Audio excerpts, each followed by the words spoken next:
I'm now. Oh, tells you I'm alive. I'm alive. Woo. Oh, well, sit here and waffle, wait for a couple of people to join us, and see where we go from there. I hope you all had a good week. I've had a pretty awesome week. Um, yeah, it's what can you say? Well, for a start, clocks went forward last night, so there we go. We're now into summertime, as they call it. Hang on, let me have a look out the window. Nah, somebody's forgotten to tell the sky it's summertime. God, yeah, that's you down there. Get everything organised in the UK. It's all coming together slowly, bit by bit. Sort out summertime. Have a look out the window. Has anybody ordered the summertime? No. Somebody in Parliament has failed. They did not book the summertime. That definitely out there is not summertime. Yeah. It's going to complain about something that is, hard to deal with. Yeah, all right, guys. I hope you're all good. I hope you're all well. I hope you're all having fun. I hope you've had a great week. I hope you're as looking forward to the summer as I am. Yeah, some lovely warm days, not too hot, don't want it too mental, but nice sunny days. Mikey Lovegrove, hello, Ray, hello, mate, how you doing? Oh, thank goodness for that. There's two of you out there. I was starting to worry for a second. I was like, oh. Mark, hello, mate. Hope you're doing good. Hope you're having fun. Do not watch this old man smoke his cigar. If I didn't smoke, I would look as fit and handsome as your dad does. Yeah, smoking caused this, so don't you ever stop, or I have to come round him with a stick. Yeah. Well, welcome. And again, like I say, what an interesting week. Ray, yeah, got your book in and that. Look forward to getting up the woods. Yeah. Looks like it's just me and you at the moment, bud. Oh, well. We'll see how that goes. See if we can get anybody else interested. If not, we've just got the whole woods to ourselves for the weekend. Be nice. 2 Land Rovers, 2 blokes, all sorted.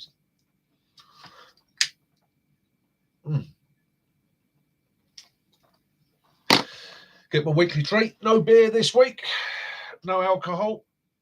I'm on tea. You bring the beer, Ray. That suits me. Better still, chuck us a bottle of cider in. I do like my cider. But still, I'm on the tea this week. As I always say, I don't actually drink that much. So I thought I'd sort of keep it a bit level and go with that.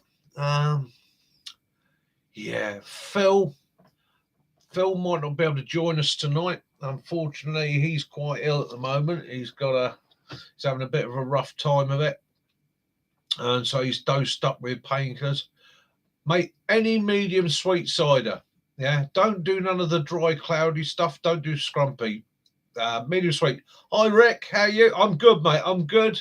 The knee's feeling a lot better. The brace is off, although I'm lugging it around with me just in case and easing the knee back into use. Yeah, it's one of those, to be honest with you, it's an old fart injury. It's one that I've had for years and just aggravated it, flared it up. But yeah, sweet.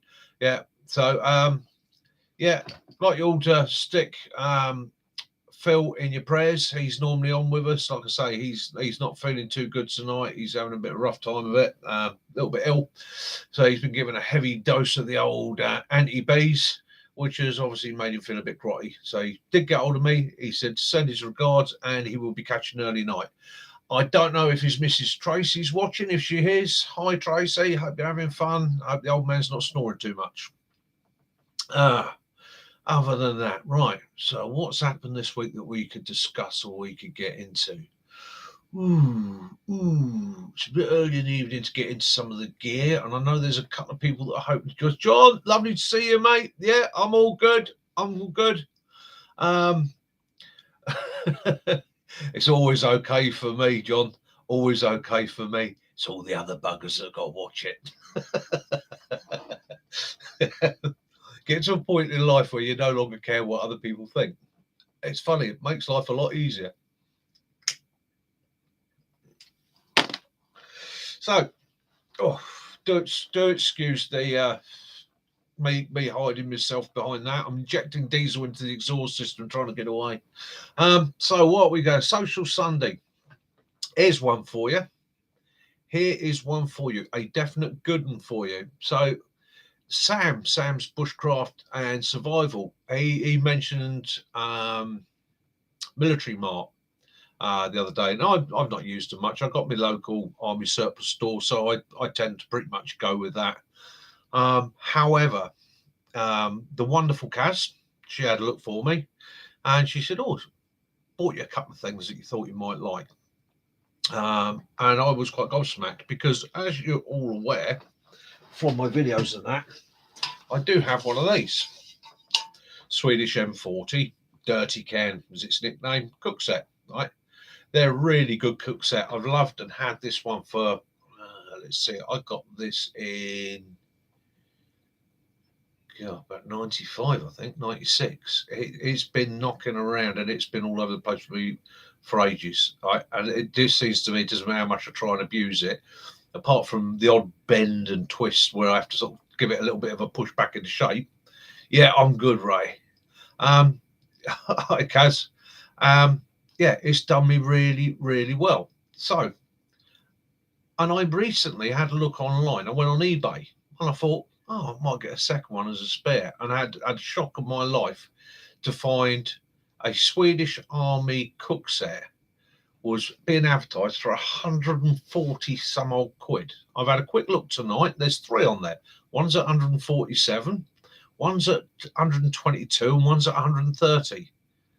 I think I paid about 10 quid for that at the War and Peace show. You know, and they were literally crates of them then. And now, well, you know, they've gone through the roof. So she had a look online for me, and I wasn't actually looking for a replacement cook set. That wasn't what I was doing. But I'd mentioned during the last couple of weeks, see a Swedish one going cheap, grab it for me. Well, didn't get a Swedish one. Got this, right, which is the Austrian version. Okay, also Romanian, also Bulgarian. Pretty much everybody used it. So again, it is a basic cook set. Okay, it's a hanging pot cook set. It will go over a fire. It will go on a meth burner. And the nice thing with this one, I have noticed online, you can pick up the cookers, the M40 cookers, for about 10, 15 quid. Okay, they haven't got any of the rest of the kit with them. It's just that. Well, you can buy a cheap Trangia copy for less than a tenner, okay, which will work with this. And that will work with that. It drops in there nicely. So rather than go out and spend 100 odd quid buying cook set, Military Mart, these are 8 quid, okay, 8 quid. And that's, if you put it on the right way round, that's with the lid. So there's your boiling system. Hold it up, and there's your lid system. 8 quid. It came within 2 to 3 days. Right, absolutely brilliant piece of kit. Yeah. Hi, Jace. Right. So yeah. So I would recommend, rather than try and get a Swedish M40, Military Mart, 8 quid for that. Okay, you can't go wrong. It's an absolutely awesome bit of kit. And like I say, anybody that's got themselves an old Swedish cook system out there, I'd hang on to it, keep it clean, because it just seems to me that the value of them is skyrocketing. They're getting rarer and rarer and rarer and harder to find. And as I say, you can replace the Trangia cooker with an up-to-date one if you want to spend out a Trangia, or you can get a cheap copy. Or most meth burners work to the same sort of standard.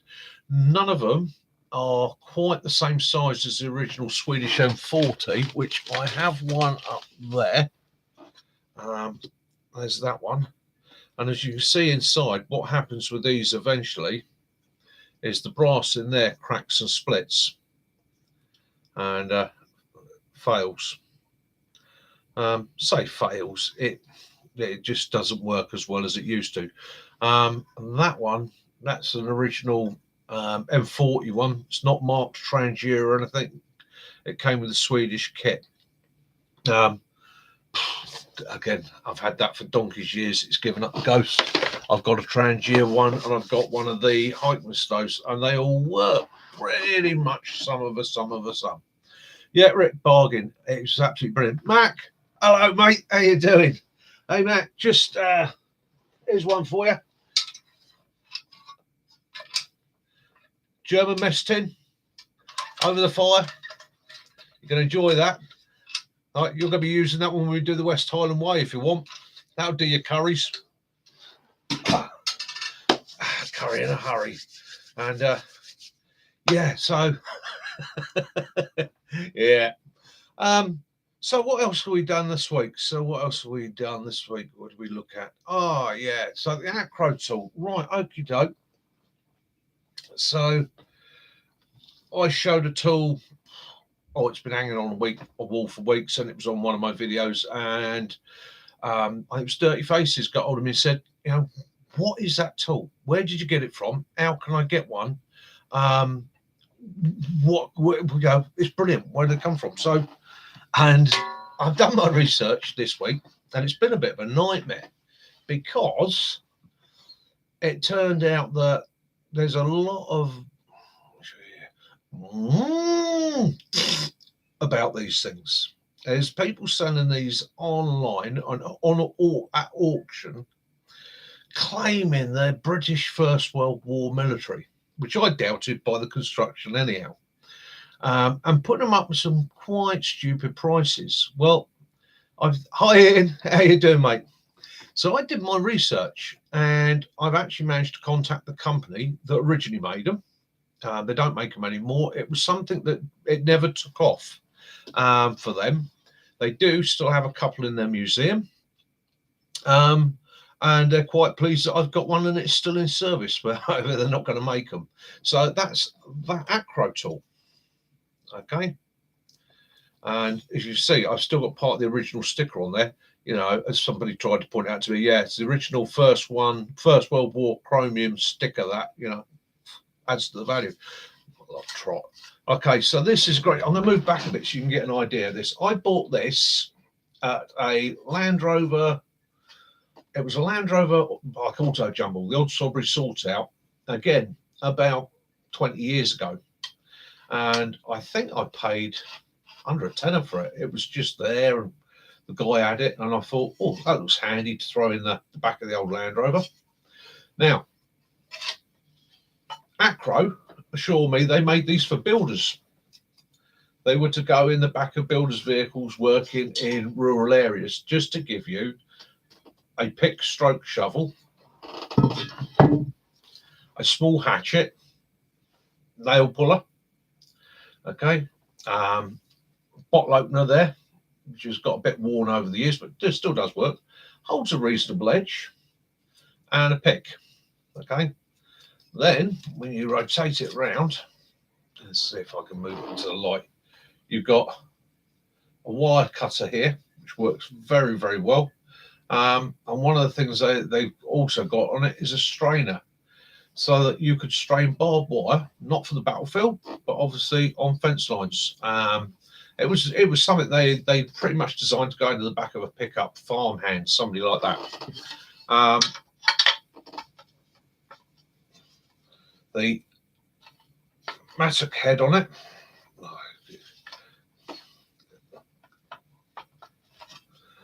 So you could set it as a mattock like that, and it does work well. It's fairly firm. You could also set it up as a shovel, right? It's like some strange zombie apocalypse weapon, isn't it?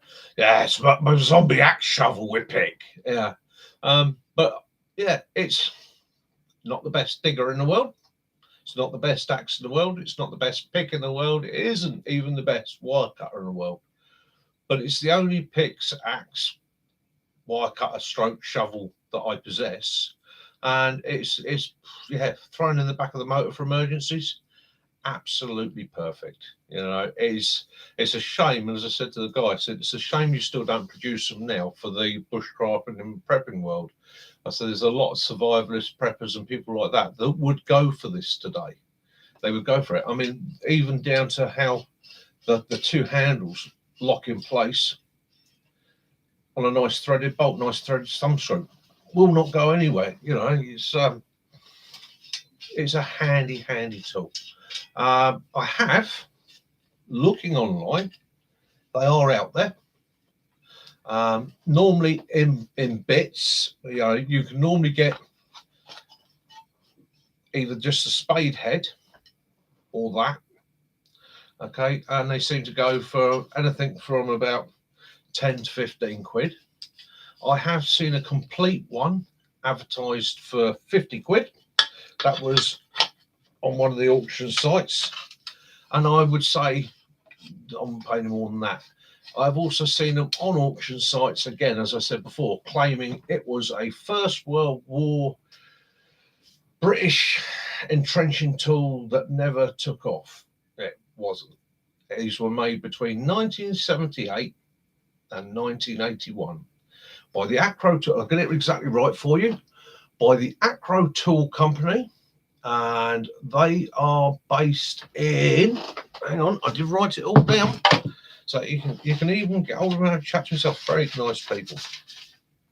Acro Tool Company USA, Acro Bridge, New Jersey. Right? In fact, the actual address is 396 Washington Avenue, New Jersey. Right? And a big thank you out to those guys for getting back to me so promptly and giving me the information. So yeah, Acro Tool. If you see one of them on your travels, car boot seller and anywhere like that, grab it. Well worth having. Good bit of kit. So I should move a bit closer to the screen. I can see who's come on, catch up with you all. And Mac, no, I'm on the hunt for a Gore-Tex bivy bag. At the moment, I have no bivy bag whatsoever. If you need one, Mac, for the walk, let me know, and I will go on the hunt for two. But yeah, it's one of those things. If not, we will go. We will go backwards in time, and we will go with crisp packets. Yeah, yes, I do have a crisp packet poncho, circa 1970s, early 80s. The most covert poncho that was ever developed for the British Army. Brilliant bit of kit. Brilliant bit. They could hear you coming from 20 miles away, but it would keep anything off. It keep water off, dogs off, elephants off, snow off, probably even keep Russians off.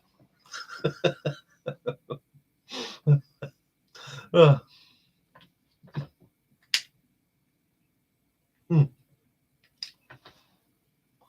excuse me, light my cigar again. So I say it's for one sinful treat. Oh, yeah.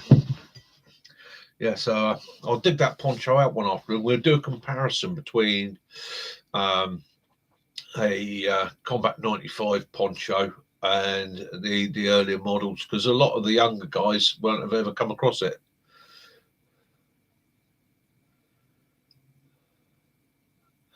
I'm sure. Look at you. Which one was that program we were watching? I just forgot by the time I got back. Outlast, the Netflix series Outlast.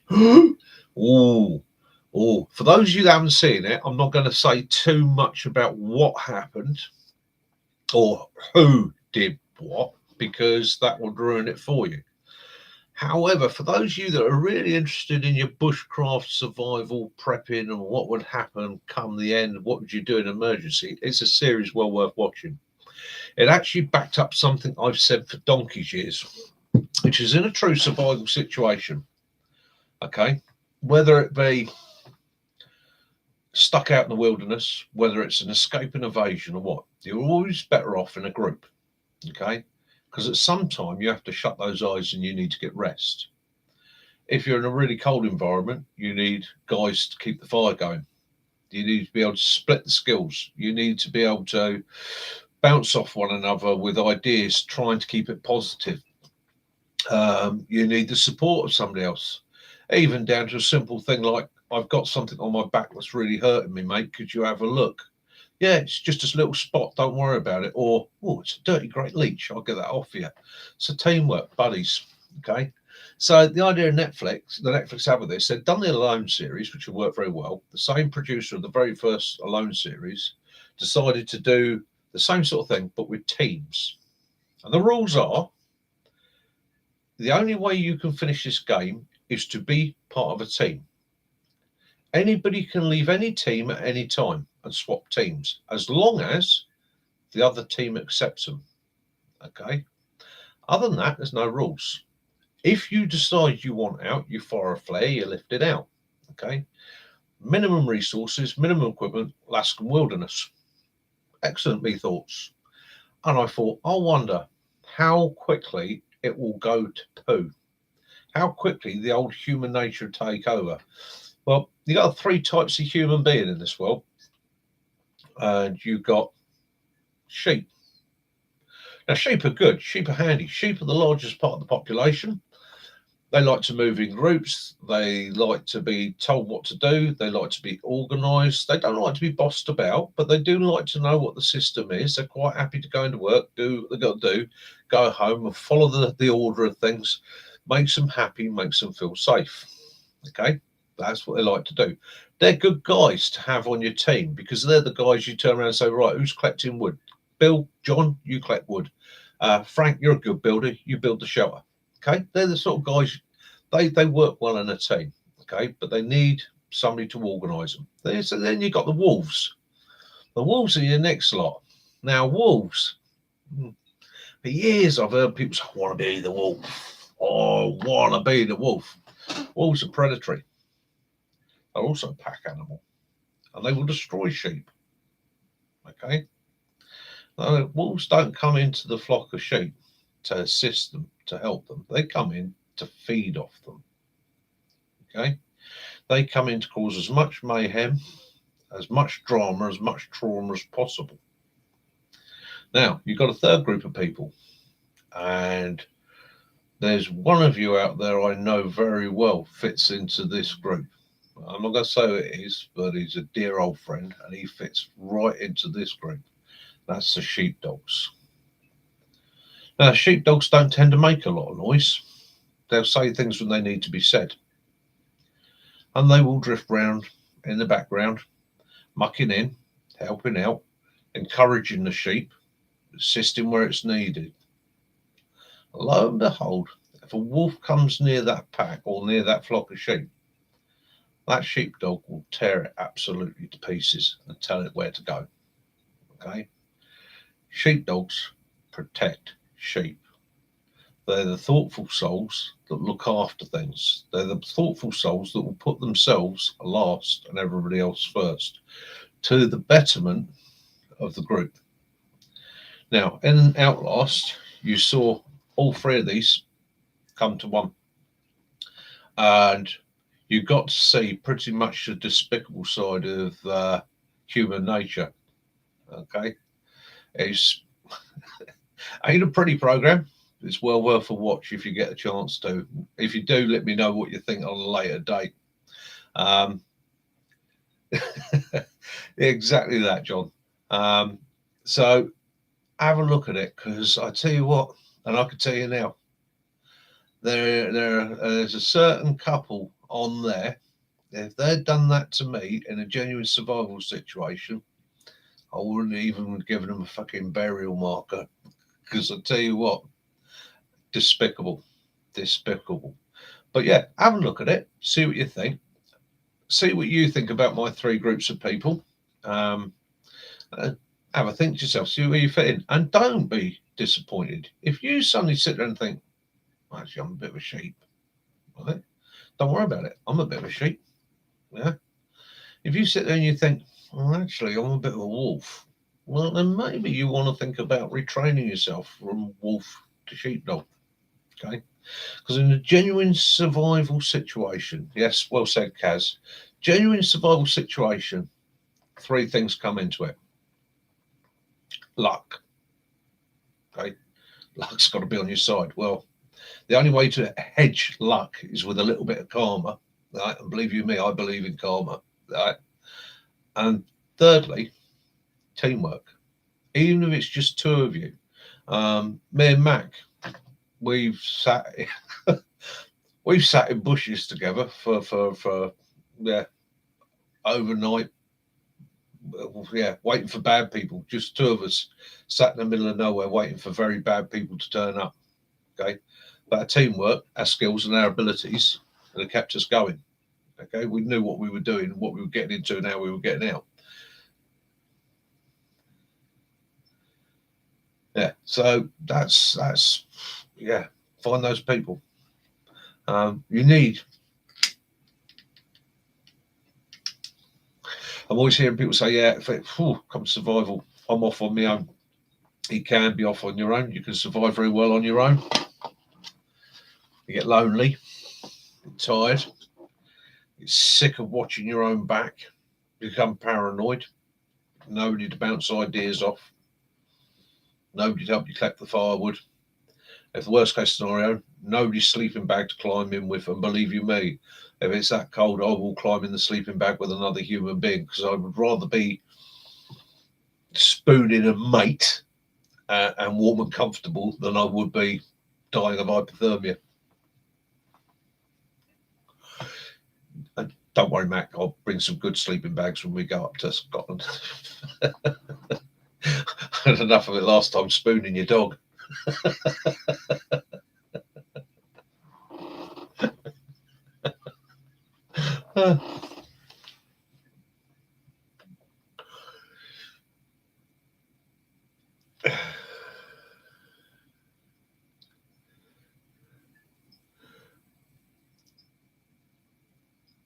Yes, well spotted, Caroline.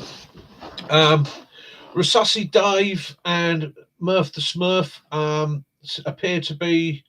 Well, actually, it looks like Dave's actually belaying Murph up the bag. They're doing some climbing practice, I think, which is really good at Dave because obviously Murph's only got one leg. Bloody hard to belay with one leg, but yeah, they're climbing Mount Bergen. Yeah, it's a good effort. Good effort. Keep it going, lads. What I like to see, teamwork.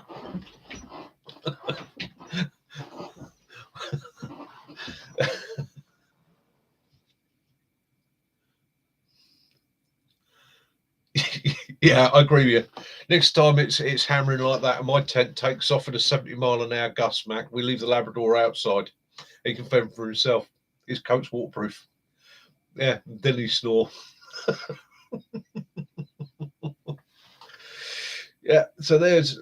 I don't know if I've told the tale before. Me and Mac were on Bobbin Moor. We were going sort of literally straight lining across Bobbin Moor, bouncing from baby's head to baby's head. Both carrying our own kit and his dog, and it was just a fun weekend out. And we got down into a nice location to spend the night. And as happens on the moors, it turned to dire muck. I mean, it came in a hoolie. And as it came in, we realised where we were was in front of a wall in a slight gully. Well, when we got there, all looked good. Not a problem at all. And I thought, well, if it does get a bit blowy tonight, if we're down in the gully and we've got the wall in front of us, at least we can keep the wind off. Because out in the moors there at the high points, it can blow. Even in the summer, it can come in like a monster. Set tents up, got ourselves settled, not a problem at all. And then all of a sudden, the rain came in, and it was that sideways moorland. If you've ever been up on Dartmoor, up in Wales, you'll know what I'm talking about. It is, it's somebody throwing pints of water at you, not drops.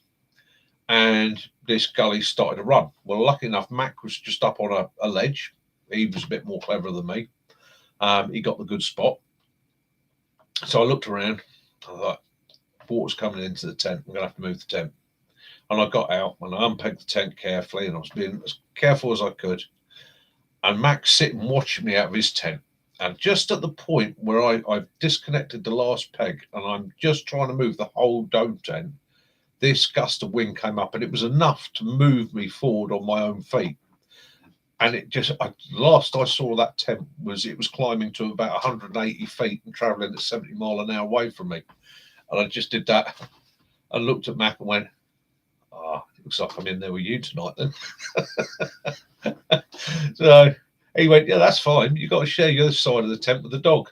Well, that Labrador actually used me as a mattress all night. It just curled up on top of me and went to sleep.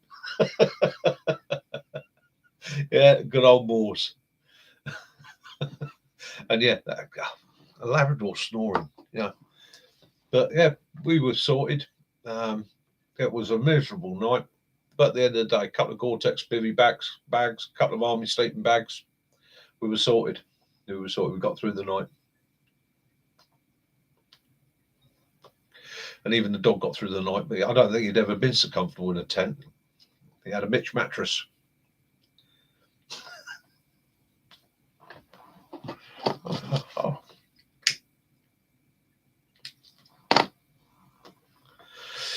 Oh, let's read that. Let's see if I can speed that up. Yeah, I don't know. The cave was all right. The cave was all right. The bloody dog wouldn't stay at the water all night, though, would he? That cave now, Mac, is they've fenced it off. They've decided that it's too dangerous. Don't want public in there anymore, so they put a big iron gate up in front of it. So we were probably the last two to ever spend a night in there. Yeah, apparently it's haunted. Well, the only thing that I felt haunted at that night was a black Labrador.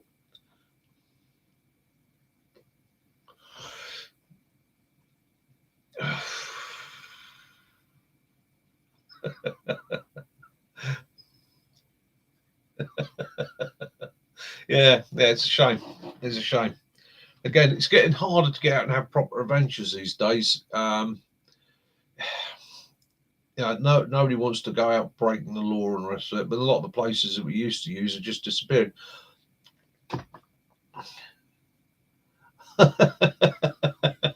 Not a problem, Lee. You're here now. That's the main thing. How you doing, mate? Hope you're keeping well.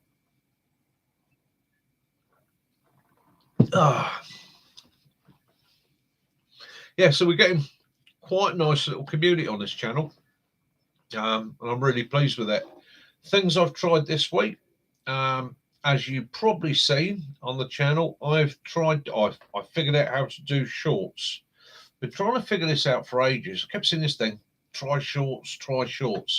I've been filming shorts with my GoPro left, right, and centre all over. It's 60 seconds long, the right set. And it turns out it's actually designed to be done off a mobile phone. As soon as I cracked, the first three that were on here were literally trying it out. And then today, that new stove come, and I was sorting out some rubbish downstairs, some recycling, and I picked up a bean tin, looked at it, and went, let's knock out a quick short. So, as you saw on the short today, and it literally was a handful of kitty litter, probably about a quarter of a cup of diesel, lit that, or hacked out the tin at the top so you had your air holes, lit that, which lit dead easy, boiled water on it. Do you know what? That damn thing on pretty much a quarter of a cup, it was probably that deep in the bottom of that bean tin on that kitty litter. That thing burnt for over half an hour. It was brilliant. Absolutely brilliant. Stunk, but brilliant. It's hot water bowl, mate. Keith, hot water bowl. There's nothing wrong with carrying a hot water bowl. You've seen on my videos. Nalgene bottles. What I always say to people, last job before you go to bed at night. Get your brew on, make your brew, fill your Nalgene bottle, chuck it in the bottom of your sleeping bag, let it warm your sleeping bag. You get into a warm sleeping bag, you'll stay warm. You get into a cold sleeping bag, you've got to try and generate heat in there. And if your body's already cold, it's bouncing against you. So yeah, hot water bowl, ain't nothing wrong with that. It all comes down to a little bit of common. You can make yourself very comfortable in some really grotty conditions. Yeah.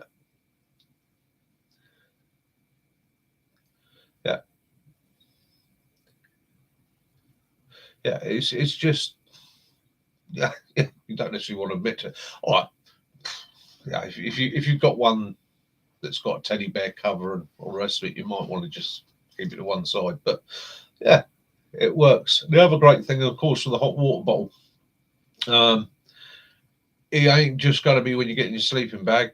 Hypothermia will kill you, and it will kill you in minutes rather than hours. Okay, just being able to warm yourself. We've all been there. We've all been out. We've all had that situation where you're either wet, you're cold, or the wind's got up and it's starting to bite through you, and you're starting to feel your whole body go down. You know, you can stop somewhere sheltered, get that brew on, get that hot water bottle filled, get it inside. Under a lot of people will put it in their front. What I try and teach people is if you're going to go with that, if you're going down with hypo or you think you're going down with hypothermia, hot water bottle, get it up under one of your armpits. Okay. If you get it up under one of your armpits, it's closer to the arteries and therefore it warms the blood even quicker. Okay. The other bonus is you can pinch it in place with the other arm. The other arm's shielding it from the cold. Your hot water bottle's going to stay warm longer. If you're in a settled position, what you want to do is get it down into your groin. Okay, get it as tight into your groin as you can. And again, there you've got the femoral artery. That's going to pick it up, and it's going to help transport warmer blood around the body. If you're on the move and you can't put it under your arms, get it into your core, shield your core, build up the layers on that, and then what you're trying to do is build up the heat layer around the inside of the clothing. Okay, yeah, it's a handy piece of kit. Couple of hand warmers and yeah, hand warmers again. And a lot of these hand warmers now are reusable. Okay, so you set your hand warmer off, you use it, bring it home, zap it in the microwave. Okay, they can be reused.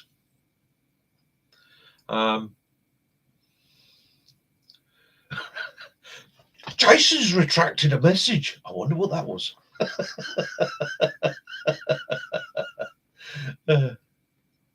What sort of sleeping bag do I have? At the moment, I was rocking the British Army Arctic sleeping bag that I'd had for donkey's years. However, I had a small, and I found it was one of those things I kept saying, got to replace it, got to replace it, got to replace it, and never did. And then every time I used it, sort of got into it. Well, no, summer it was fine. You just have the damn thing open anyhow. But in the winter, you suddenly find yourself getting into it, and I was just cramped up like that. And I don't know about you guys, I cannot stand being confined when I'm asleep. I like to be able to spread out a little bit. So I binned that off, and I picked up a German Army sniper bag. It's ancient. It's ancient. The lofting ability has had it in it. It's a good bit of kit. I like them. I'm looking out for a better one. There's two reasons I like the German Army sniper bag. One is it's got the built-in arms, okay, and they're as waterproof as any other part of the bag. So I like I say, I like to stretch out. I can get into it. I've got my arms free. If I want to roll a cigarette, I want to grab a torch or something, it's there. I'm not trying to unzip stuff, get in and out of it. The other nice thing is the bottom half unzips, rolls up, and you can slide your legs out. So if you do find yourself having to move, get up and do something, you don't necessarily have to get out of your sleeping bag and remove all your heat. It's that whole thing. I've got a black Nalgene bottle. Okay, it's one that was a Nalgene bottle. Had it for a while. It's a black one. The reason it's black is so that I know which Nalgene bottle it is. Okay. That Nalgene bottle also has a bit of tape on it. And the way the tape's on it, in the dark, I can reach for my Nalgene bottles and I can go straight away. That's the one I want. And that is I'm not getting out of this sleeping bag. It's too damn cold. Nalgene bottle. Okay. Without wishing to be too delicate, I hook myself over and I fill it. I put the cap back on. I put it somewhere carefully to one side, and then I'll sort that out in the morning. Because if it's cold, wet, miserable, yeah, try and keep as much heat as you can. Yeah, they spot on wool blankets. Okay, so I've said it before, and I'll say it again: wool, if you're going to go for, yeah, if I was doing Outlast out there in the boonies in Alaska, autumn, winter, wool's what I want. Woolen blankets. Wool retains heat even when wet. Right, the wool expands, makes it waterproof. Okay, it holds heat. It's thermally efficient even with soaking wet, and there's very few materials that will do that. Yeah, it's heavy. Doesn't rot readily. It's fire retardant even when dry. Okay, so at the end of the day, yeah, wool all the way. I'm looking. I have been looking for about 6 months now.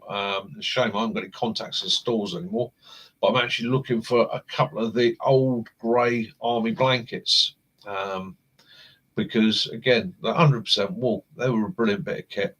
You double up a couple of them, throw it inside a bivvy bag, and you're going to keep yourself going. Collapsible bowl, yes, the collapsible bowl. Bear with me.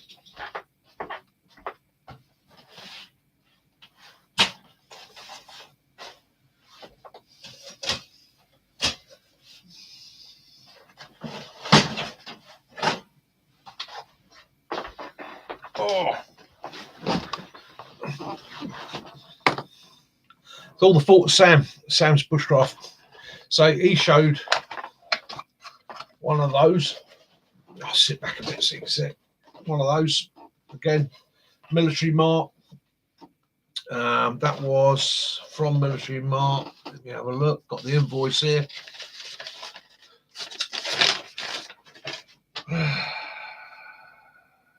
£2.58. Dutch Army collapsible water bowl. Okay.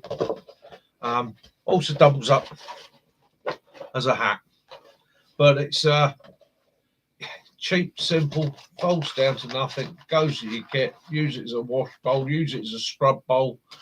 As I was saying to, I had a very close friend round the other night. He's just got back from he's still serving. I can't say what he was doing, but he's just got back, and he's an armourer. And he said to me, you know, it's a bloody handy bit of kit. When I'm having to strip stuff in the field, yeah, that will come in handy. So it's loads of bits. Yeah, you know, you double up as a dog bowl. It's a little bit bigger than a dog bowl, but yeah, it's one of those simple bits of kit. You throw it in the bottom of your bag, takes no weight at all. Other thing I was thinking with it is it's thick enough that if I've got to carry something in my bag that's I'm worried about puncturing through, I place that on the bottom, and then it can sit on top of it. It's not going to push through it. Yeah, cheap, easy. Military mark. Have a look. I was very impressed, and as we say,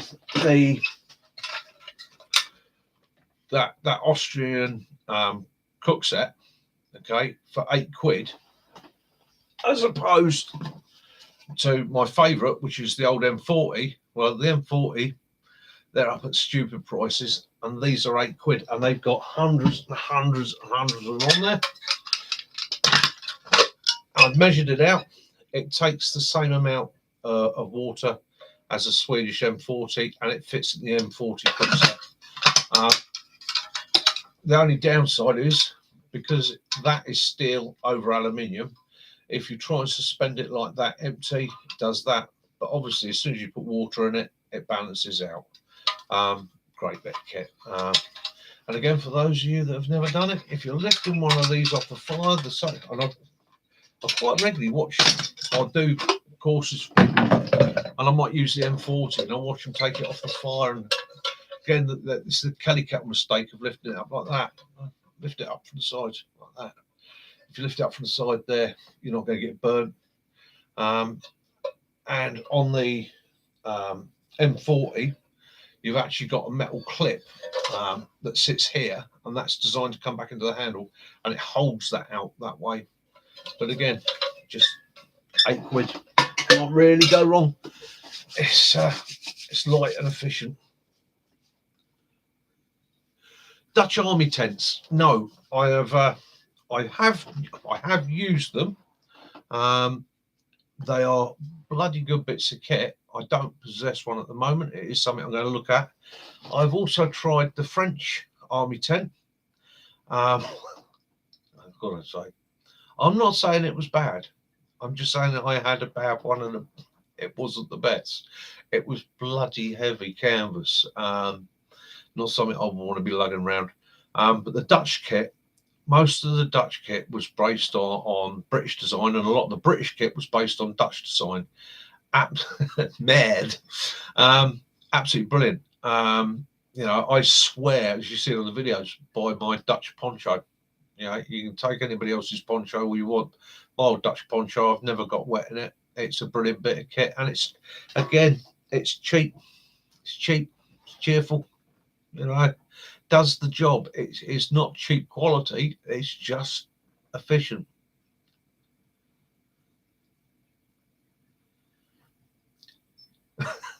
The French one, yeah, it was just bloody heavy. Was that with Lee? Was that with the French one or the Dutch one?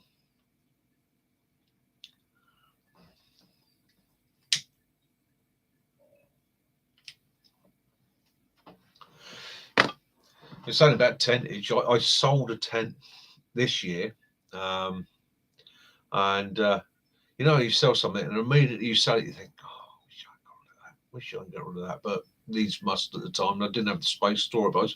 I had an old British Army 12 cook tent, and that was absolutely brilliant. Took some putting up. French one. So yeah, you wouldn't go with the French one either. No, I didn't like it. I didn't like it. The old 12, and of course, if you can find one, an old 9x9. You've heard the Dutch one's bad for condensation as well, Mac. Probably is. I mean, let's face it. The old European kit, isn't it? It's, what was it designed for? I mean, it's one of the reasons that we pretty much stuck with bashers. Was the fact that even in the worst conditions, you're getting a bit of airflow under there. You tended not to get so much condensation. It's horses for courses, I suppose.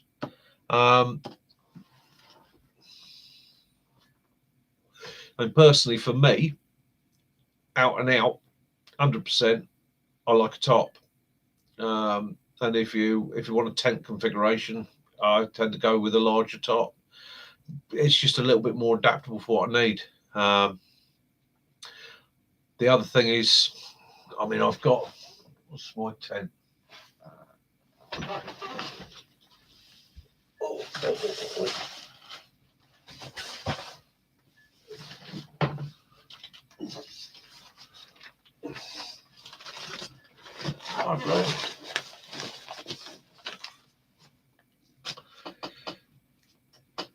It's a little 4-man dome tent.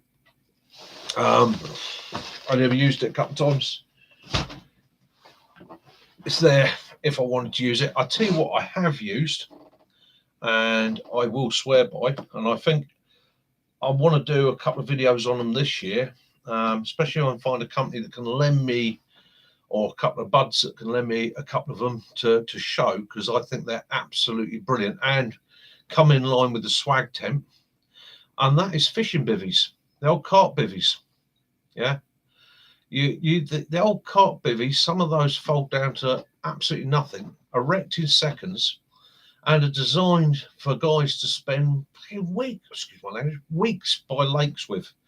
So they tend to be a good option. And like I say, I've got one, and I'm going to do a chat on those later in the year. Yeah, Mac, basher, sleeping bag, roll mat. Yeah, get your Gore-Tex bag down. Yeah.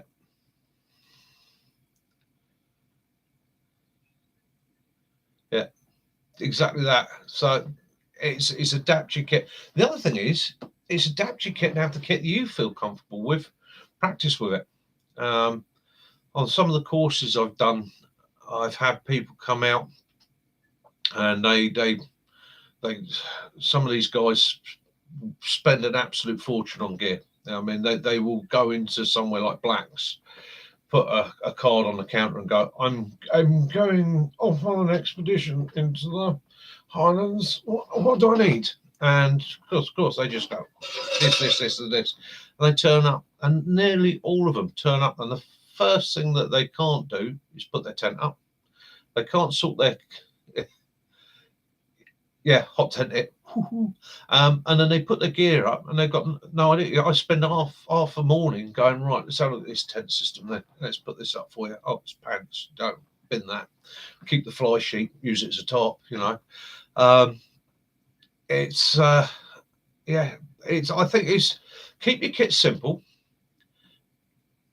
Practice with it so you're confident with it. It's like Mac was saying. So -18 on the German plains. Okay, 3 foot of snow in a bivvy. Okay, so he's confident, he's happy with that kit. He can lug that kit anywhere in the world, put it up, be happy and confident. Half of it is being happy and confident. So whatever kit you use, just make sure that kit is what works for you. Practice with it. If you find it's got faults or there's something you don't like in it, see if you can adapt it. And if you can't adapt it, bin it. Right? Bin it, move on to something else. And find what suits you. I've got a DD tarp. I love tarps. I love bashers. So when I ordered my last DD tarp, I went, do you know what? I'll have a 3.5 by 4. Go for the large one. It's a brilliant bit of kit. Absolutely brilliant bit of kit. Keeps it all off, and I can adapt it to almost anything.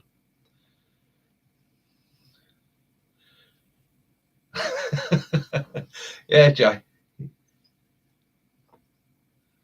Also, now, Mac, the question I've got to ask you, have you got a metal mug? Because if you haven't, you have now.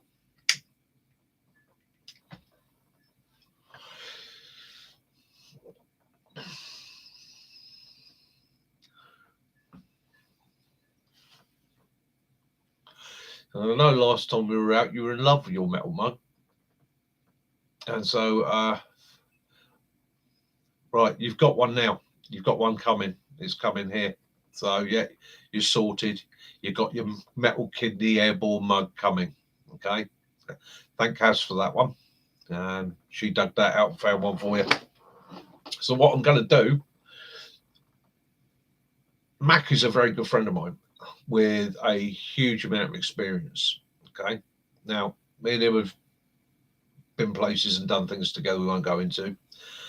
And he always used to laugh at my plastic mug because my plastic mug doesn't burn my lips because I'm a pussy. But he's a tough guy. But I'm going to get him on the channel, and I'm going to get him to show you guys how to set up a metal mug so that you don't so you don't burn your lips. Because it's an art form.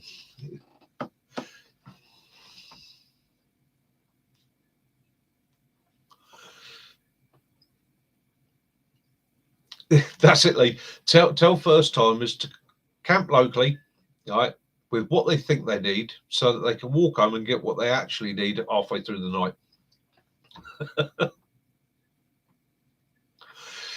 And again, it's practice, isn't it? You get your confidence in your kit, right? Once you've got confidence in your shelter, then you can start playing with your other bits and pieces. Always have a backup. Always have something. Also, sleep in their cars. And again, as I teach on the courses, in an emergency, if you're, let's face it, 98% of traveling these days is in a vehicle. In an emergency, if you stay with that vehicle, stay with that vehicle. I had a course of several guys from a company, lovely blokes, really nice, very, very, very IT orientated. A team building survival course. So it was only one day up the woods, and they wanted to do it as a scenario, role play, all the boonies.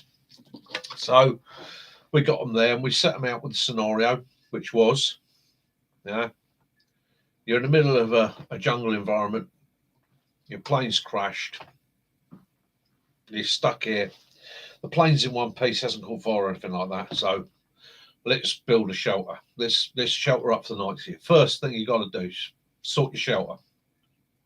Oh, I see some brilliant shelters. There was teams of guys hacking out undergrowth, digging holes, scraping up leaves, stacking branches and all the rest of it.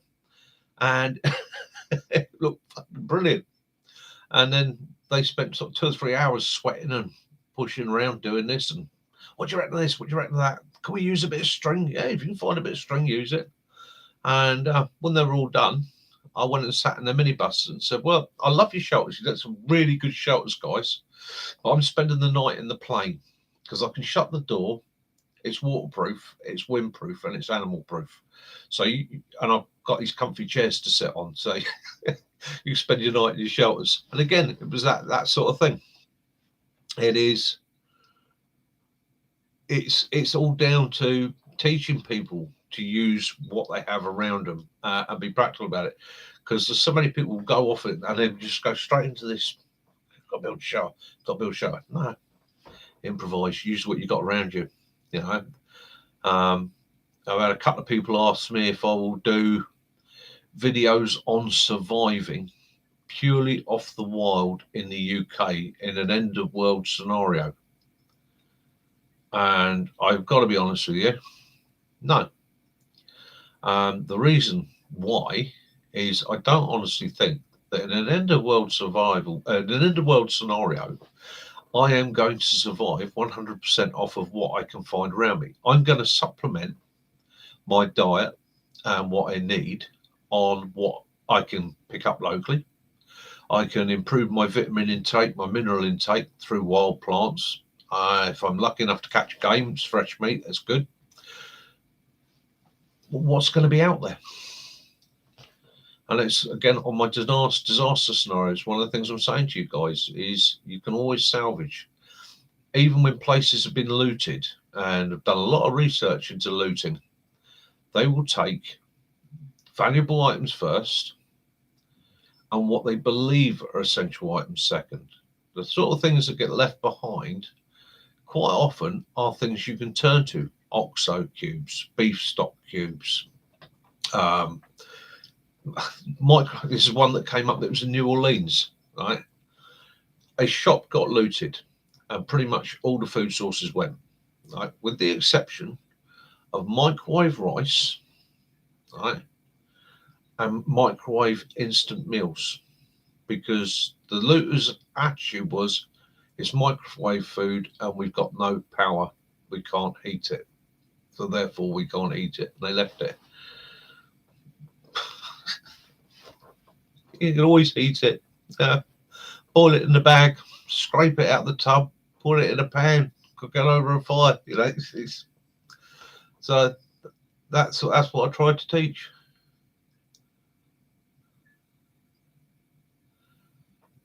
Yeah, you can. Yeah, right. Any rainforest scenario that you can light a fire in, you're a winner.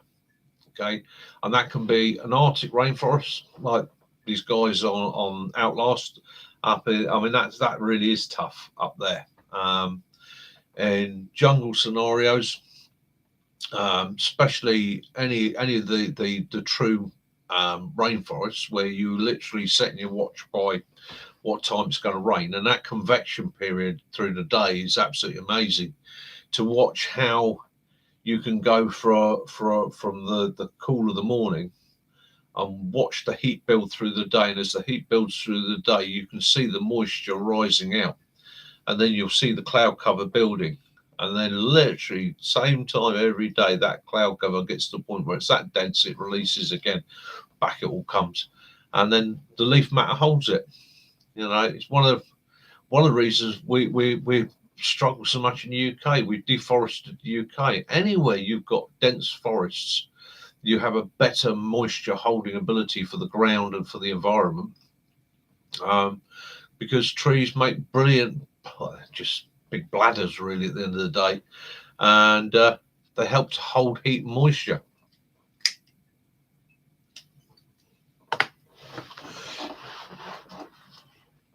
Yeah. In fact, yeah. So going back to rule of three, shelter first, fire second, water third. And people say to me, but surely water's more important than fire. Well, no, get your shelter and get your fire sorted. If you get your shelter and get your fire water sorted, right, you've got the comfort of fire through the night. Even in a warm environment, you're going to find that fire's comforting, builds morale, makes people happier. And when you do find your water source, you've got a way of purifying it. Obviously, if you can find a container to boil it in. But if you're a good survivalist and a good prepper, you can either adapt something, find something, or have it. I've had a go recently, and it was quite a mind bender to do, and that's boiling water on an open fire in a plastic container. All right. I didn't think it would work. I've seen it done, and I thought, nah, it's bollocks. That's clever filming. No, it does work. It is fantastic. Practice, practice, practice, and when you feel you're okay, practice more. Yeah, never stop practicing. Never ever stop practicing. Make it. It's like anything in this life. It's whether I'm blacksmithing, riding a motorcycle, stripping, cleaning a weapon, putting up a tent, lighting a fire. It's all muscle memory. All of it is muscle memory. Okay, you lose that muscle memory with time, and with practice you build it up. Using a knife. Oh God. Well, see people using knives, and I cringe. And some good guys, some clever guys that really know their stuff. But sometimes I see them do something, and I'm prone to it myself. I've been known to do it, where I suddenly stop and I think, bloody twat, you take your thumb off, But again, that muscle memory, we build the muscle memory, pick it up.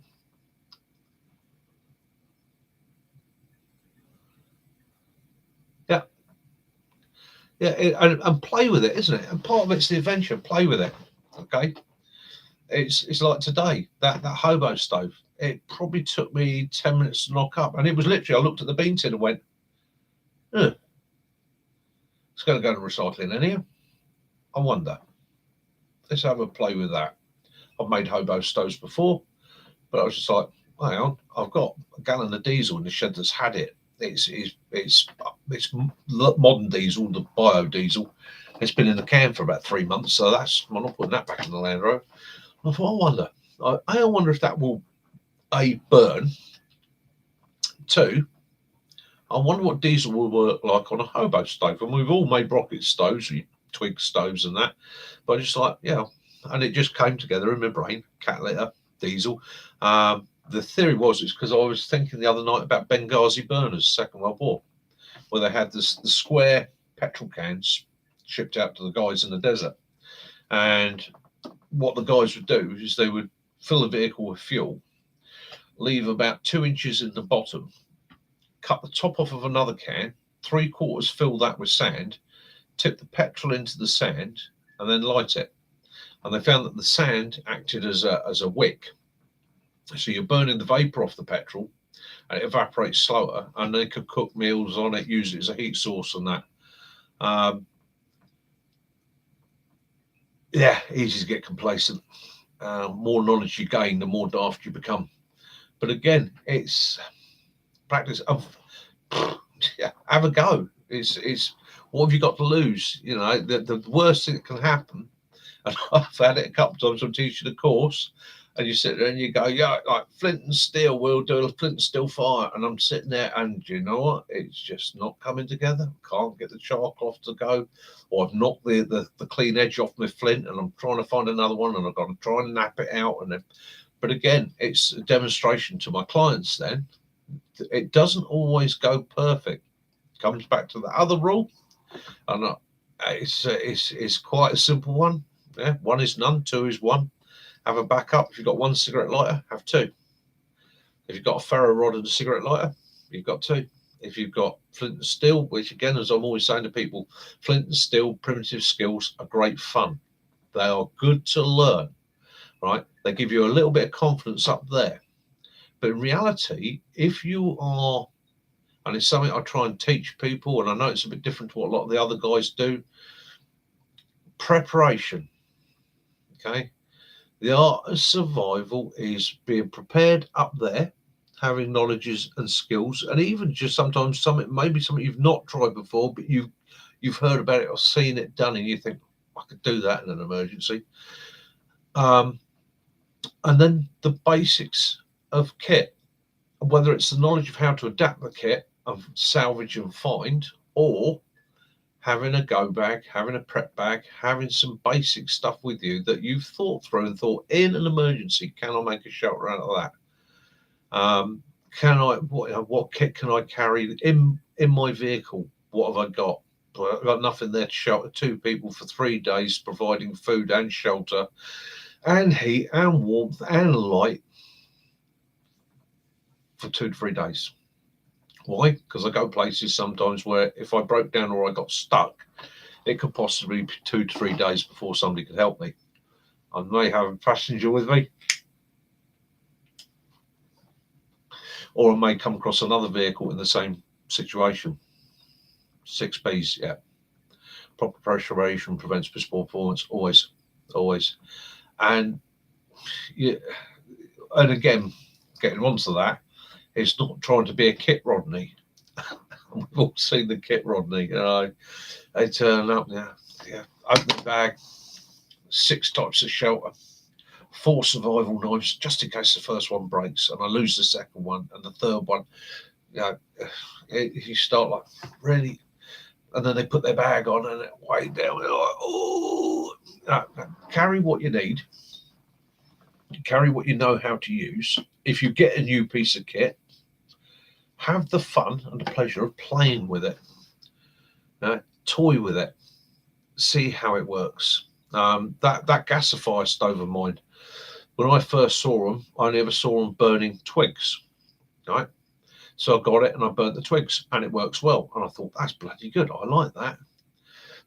Then I did the video on kelly kettles with wood pellet because somebody asked me, could you do a kelly kettle wood pellet? And I thought, well, I've never actually tried it, but it should work in theory. And I found it worked really well. Then I looked at the gasifier stove and thought, well, actually, it's a form of kelly kettle. Will the wood pellet work on that? And it works so well that now my gasifier, I pretty much run it on wood pellet. Okay, it all goes together and packs away so nicely. I can run it on wood pellet, primary fuel source. If it's then got to last me longer, I can go to twigs, salvage materials, and so on and so on and so on. But yeah, it's just adapt. Play with your gear.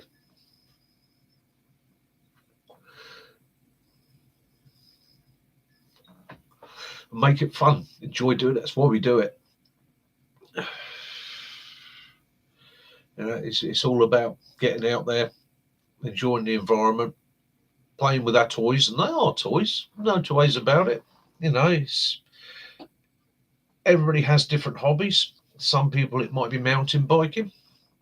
They'll spend a fortune on their mountain bikes and having their adventures. Other people, it might be fishing. They can spend an absolute fortune on it. Overpacking.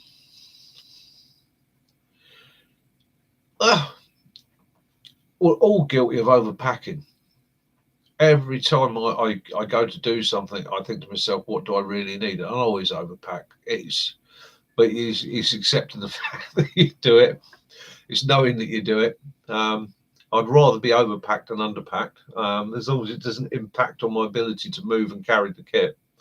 It's like somebody said to me, oh, how much water do you carry? Well, 3 litre bladder plus a further 2 litres if I can. Like most of the stuff that you see me do on the videos, I take 2 litres out. I'm out for an afternoon or a day. Take 2 litres with me, but I also know up in the woods there's always a 20 litre jerry can. So I've always got backup water. If I was going out and I'm travelling, like when me and Mac, we're going up to do the West Highland Way, I'll have a 3 litre Camelback that I'll be carrying, and I'll also carry 2 litres of water. Water's quite readily available up there. It's not an issue. However, if I'm halfway up a mountainside where there is no water and I break my leg, bust my ankle, have to bed down for the night, hi dirty faces, how are you? And stop there for the night, then that water's going to give me the backup that I need. Now, guys, I'm going to go back a bit here because somebody asked me to show them this the other day, and I see they've just come on. Dirty faces, this one's for you. This is the Acro tool. This is the one I think this one, move around so you can see it. I think that's the one you were looking for. I am absolutely fantastic. So it's called an Acro tool. Don't be tricked into paying a fortune for them. They're very, very rare. They were only made between 1978 and 1981. I know all this because I've actually contacted the company because it still exists. They're in the States. There's a couple of websites selling them as First World War gear. They're not, okay? And they're trying to charge the earth for them. They are fairly rare, but you do see them available occasionally. And let's try and do this now in the light. So basically, you unscrew the end there. The handle splits. That allows the shovel to rotate, and it can rotate and lock in this position as per a normal shovel. This is really difficult to do because it's the opposite way around. Or as you saw on the fire video there, it becomes a mattock that way, so you cut into the ground. You can then slide the shovel off, and yeah, you can fry an egg on that. You can put that over a fire and use that as a hot plate. Apparently you can use it as a seat as well. That was one of the other things they designed it for. You take that off, that drops you down to your axe, and on your axe you have bottle opener, nail puller, a spike there, supposed to be a pick, and then when you open it out you have a wire cutter here. Okay, it's a very, very good tool. I found it in a car boot, well, it wasn't car boot, it was a Land Rover car boot sale donkeys years ago. Picked it up.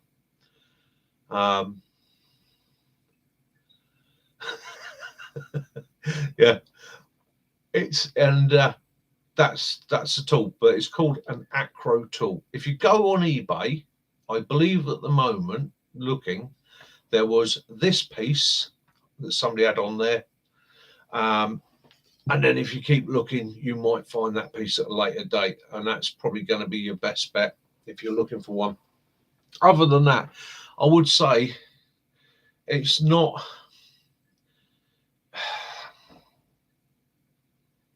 You're better off if you want an axe and you want a budget axe. You want a good, honest, what I would call bushcrafters survivalist axe to start off with. Get a Fiskars hatchet, get them at any B&Q. I'd recommend that to anybody. I've got one that lives in my car kit. Up here, axe wise, I've got 2 Grand Sport Brooks axes that are bloody expensive for what they are, but they're a bloody good axe, handmade in Sweden.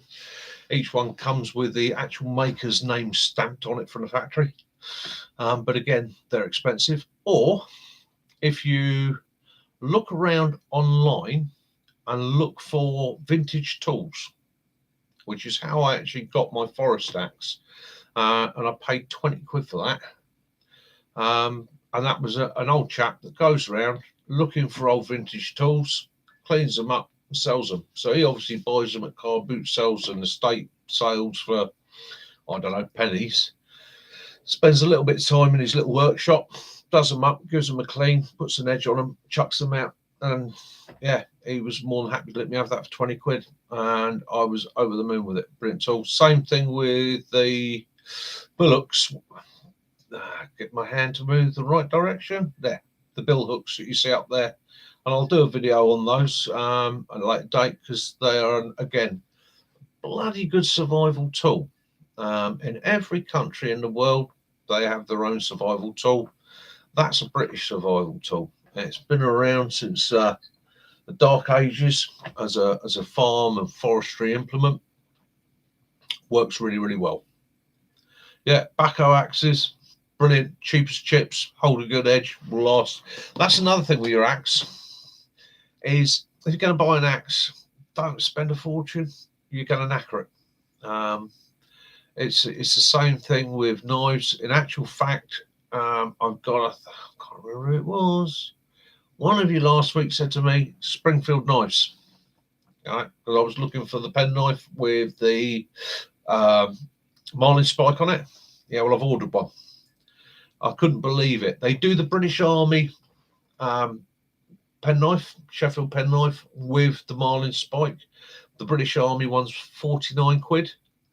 They do a sailor's equivalent, which is just not stamped. It's pretty much the same knife and an adapted blade, 9 quid. 9 quid. I had to order it. Back on there again today. I've just ordered 2 Moras from there again for when I'm running courses. I bought 2 Mora knives for 13 quid. They're bloody good bushcraft knives, and they will be delivered here next week. So next Sunday I'll show you them. You can have a look, see what you think. Yeah, back axes, brilliant tubes chips. Bullock, yeah, bullocks for kindling, brilliant. You can use it for hedge laying, you can use it for working wicker, and you'll even split timber with it. It's quite surprising how much you can get through it. Yeah. Springfield Knives UK, I'd recommend them. Absolutely over the moon. Diving back up, Mac. One thing we will never get short of in Scotland is water, and it's braw. You'll carry a litre. Yeah, but you know what my legs are like. We had this before in Wales, if you remember. You remember going up Penny Fan? I said to you, I only got little legs. It's all right for you. Just stride off and all the rest of it. I'm having to chuckle. My little legs are going like pistons keeping up with you. I need that water. I'll probably do 4 litres to your one. Just trying to keep up with you.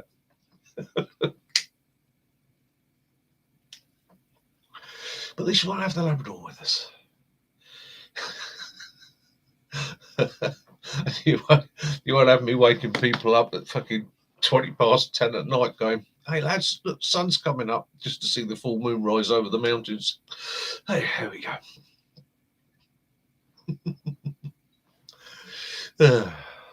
Daft things we do. Gotta have adventures.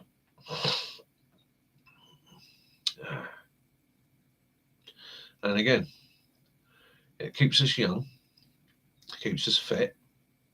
And when I say fit, I'm not fit, not a long shot. God, I've pretty much my whole life on these things, about 10 years. I'm out of shape. Back joints are going, but I tell you what, I still want to do it, and I still enjoy doing it. I just have to slow down a little bit.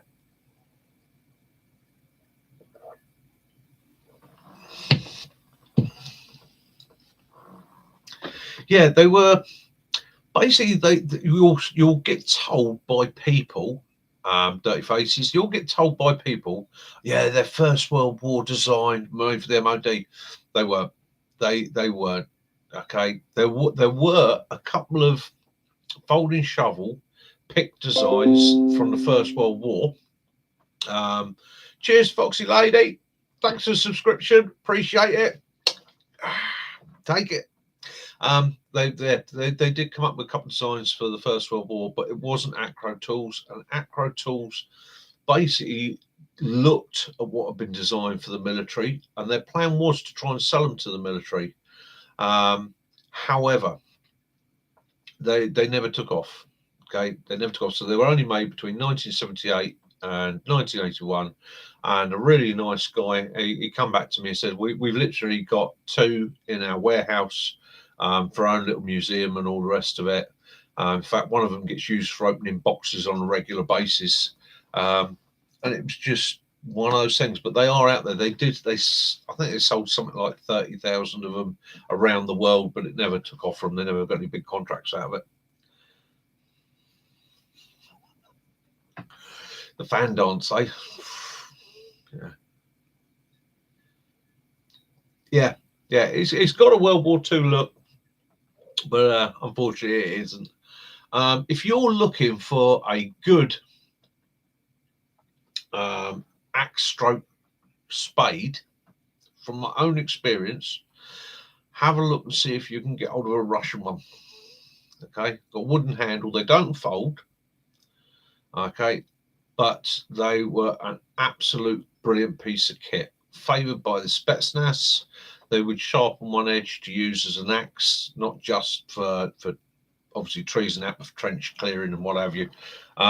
Very basic, very simple, very strong, very reliable, and will fold or will go on the outside of a pack. You can actually mount it on the back of your pack with the handle facing down. They are a great bit of kit, and you can. Well, I don't know about now, but I know you were able to pick them up fairly cheap. There's tens of thousands of them out there. good kit. I'm not an overtly big fan of most folding shovels. Most of the things with threads in, and they all pack up in a little pack like the British Army shovel. They're actually, to be honest with you, for the weight of it, it was something that, yeah, I'd chuck it in a Land Rover, but it's too small to really dig the Land Rover out with any sense. And too much of a faff and a pain in the arse to use. If you're using it with any force, you can fold them in the configurations. You've got the handle and then your blades down like that. The idea is it's a mattock. Okay, now that's, if you look around a lot of your primitive information, primitive, I hate calling it primitive, indigenous, should we say, indigenous peoples throughout the world that have to garden, grow, ditch, whatever. One of the most efficient designs you'll find for a digging tool is that. Okay, basically a mattock with a blade. You can go in and pull back. Okay, if you're digging, funny enough, people say to me, well, you're digging a big hole.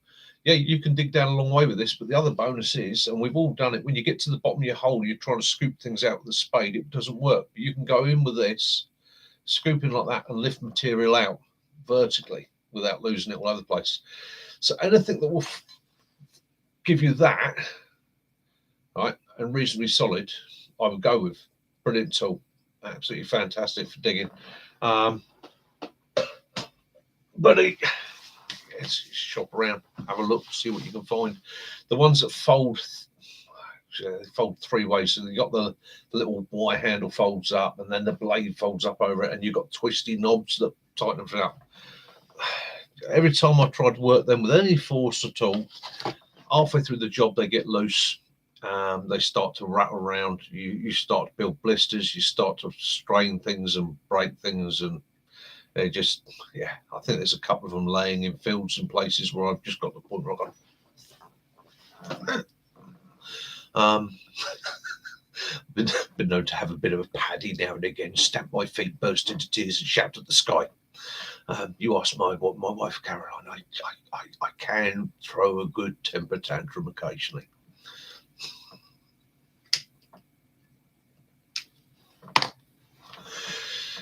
Oh. So again, my challenge that I put out on one of my shorts. Let's see where that goes. So last year, was it the year before? It was Stake in the Woods challenge. Everybody was doing a stake in the woods, and I thought to myself, oh, that's bloody boring. How many different ways can you cook a steak on an open fire on a grill, right? And yeah, we all love a steak in the woods. Don't get me wrong, I love a ribeye out in the woods. I thought, well, let's make it a bit more interesting. Let's throw one out there, see if it might come to nothing, but it might get picked up by a few people, and it's just a bit of fun. Put in a pot, see what you can come up with. I'm going to do one this week just to start it off and see if I can get a few people interested. I might even directly contact a couple of the other channels and sort of challenge them and say, come on, show us what you can do. Let's do your put in a pot. We're all into our survival, bushcraft, woodland skills and that. You show me you can make something that is a nice put in a pot. I know somebody's just going to come back with a pot with custard in it and maybe a handful of prunes, but it's a pudding in a pot. And there might even be some clever ones. It'd be interesting. I know one chef that's probably going to sit there and he will probably create a forest gatto out in the woods. But it's just what people can come up with. Yeah. Right. So I'm going to have another swig of my tea. Hour and 24 minutes.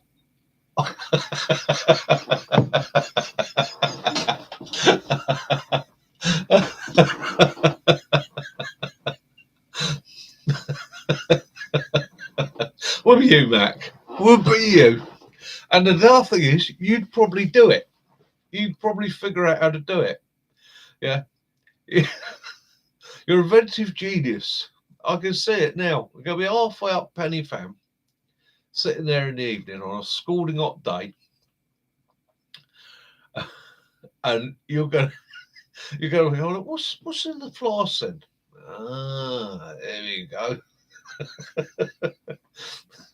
I've got some dry ice here, and I've got some cream. This makes ice cream.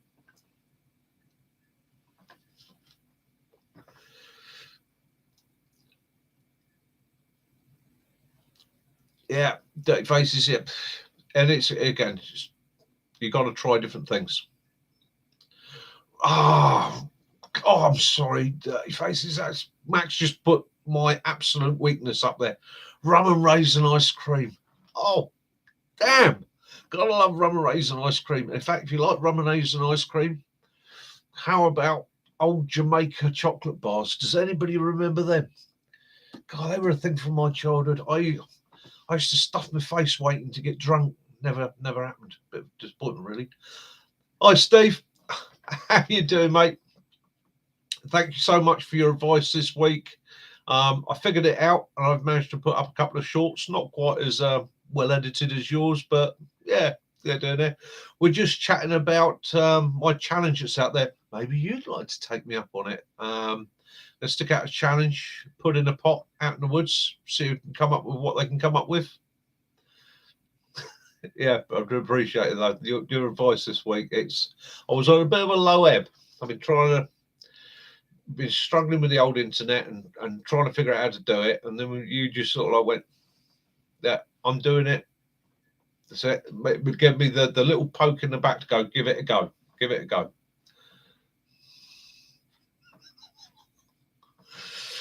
You have to excuse me, keep laughing, everybody. Me and Mac go back a long way. I won't say too much online, but we've had some quite crazy adventures in our many, many years of buds. And every now and again, he'll put something up that I cannot probably legally discuss. But it's just, when you suddenly get the image comes back and you're like, oh my God, did we really?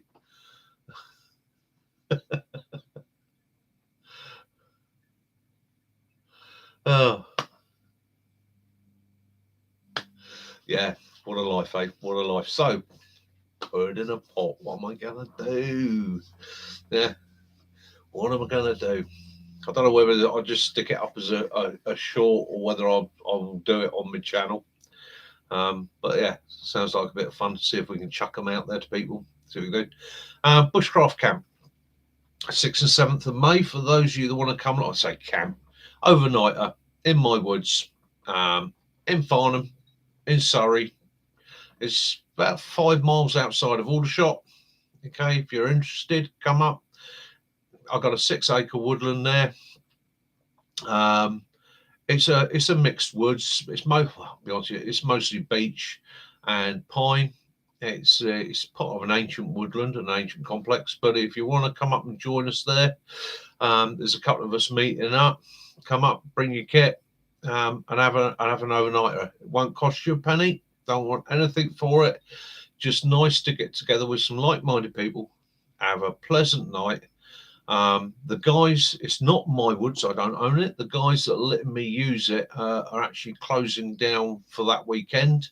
They're off doing an adventure somewhere else in the UK, so they've let me have it free of charge for the weekend.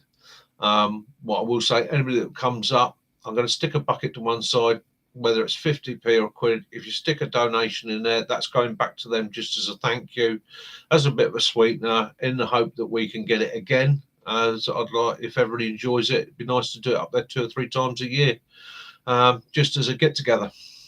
So if you want the details for that, it's email me. It's the easiest way, and my email address is druidmitch@gmail.com. Okay, druidmitch@gmail.com. Yeah, and any other questions or queries you got, even if you can't make that date and you want to pop up another time or sort something out, give me a holler. What it's about. one of the things I would like to see from my channel is to get a few of us down here in the south together. Yeah, or even if you're further afield, you want to come down for a weekend. We've got a wonderful country. We've all got the same interests. We've got the same hobbies, and we all approach it from different angles and different experiences. So it's great to share things. It's great to learn things from other people.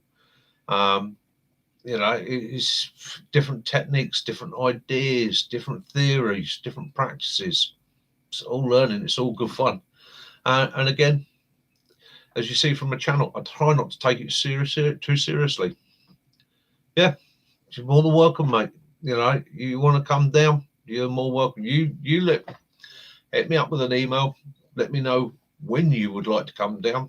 I'll have a word with the guys that run the site, and I'll see if I can grab a corner of it, even if they're using it. So you don't mind somebody training somebody to drive a Land Rover around the corner, you're more than welcome.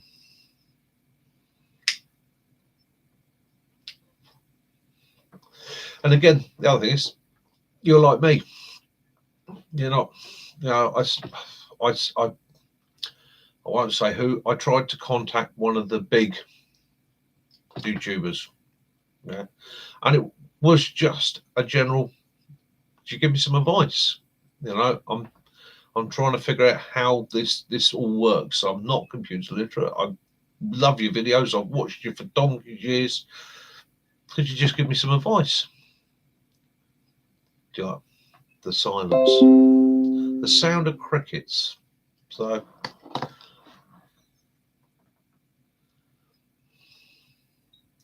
Lee, not a problem, mate.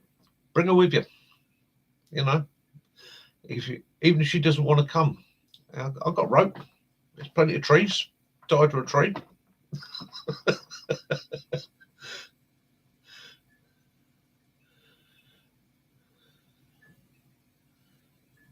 Hey, Sam, that's not a problem, mate. That's not a problem at all. And I've got to say thank you to you for putting me on to, was it Military Mart? Yeah, Military Mart. Cheers, mate. I got myself one of them wash bowls, and I got myself a nice, I suppose it's Austrian cook set. So yeah, they do. A lot of the big ones do lose the focus of manners. They forget where they started, and I think also they get frightened that some of us small ones are going to come up on them and knock them off their pedestals. It's quite surprising how many of them sort of forget where they started. You know, it's one of the things you always have to remember in this life is look back to whatever you do, whether it's in your career. Remember the first day you walked into that office or into that camp or that showroom or wherever you work. The first day you walked in as a nipper, how did you feel? Well, rather than taking the piss out of the apprentice, well, you look at him and go, "All right, bud, how's it going? Don't worry about these. We'll get it sorted." You know. Yeah, it's a community. Yeah, and we can all learn from one another. We can all help one another, and sometimes we all need a little bit of support. Occasionally, I've done it. I've put a video out, and I've been absolutely gutted because I've spent hours, days planning, setting it up, doing it. You go out and do it. You upload it, and you're like, God.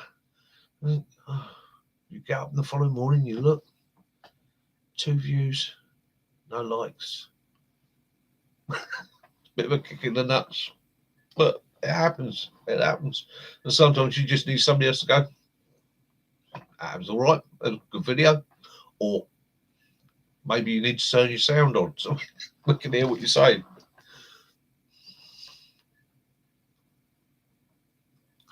And that's another reason for this Social Sunday. I want to build this, and it's not aimed at getting views. It's not aimed at building my channel. This is for like-minded guys. This is for those of us that are doing this for real, that will actually put the effort in, that sometimes struggle, sometimes try, sometimes just need somebody to bash an idea off and say, "You know, you reckon this will work, guys?" Or I'm going to do that.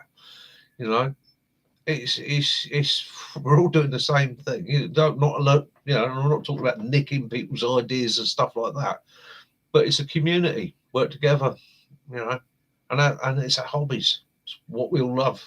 Because let's face it, we spend nights in the rain, in the cold. We pit ourselves against the elements, and they're not always, in all honesty, the most pleasant time in the world. We've all had those we thought it's going to be an awesome camp, but halfway through it, you're sitting there fighting the mozzies off, getting bitten left, right, and centre, and smokes fucking billowing off in the wrong direction. And you know, there's a rave starts up in the field next year at 2 o'clock in the morning. You're like, why am I doing this?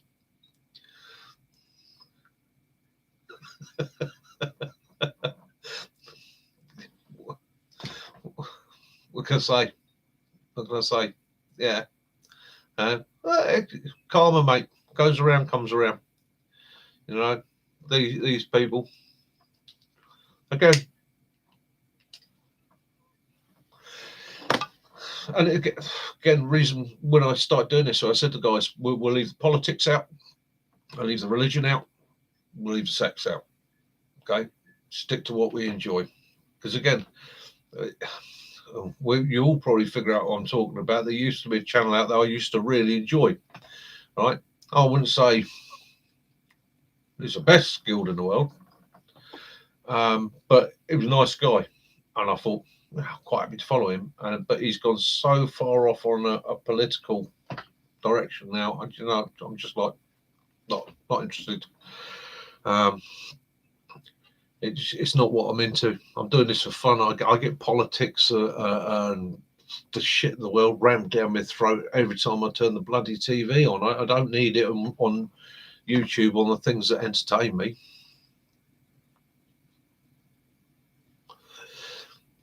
Yeah. And again, I suppose that's the other thing we've also got to put up with, isn't it? If you put a really good video up, right, and you spent time and effort putting a really good video together and you put it up, sooner or later somebody's going to mimic it.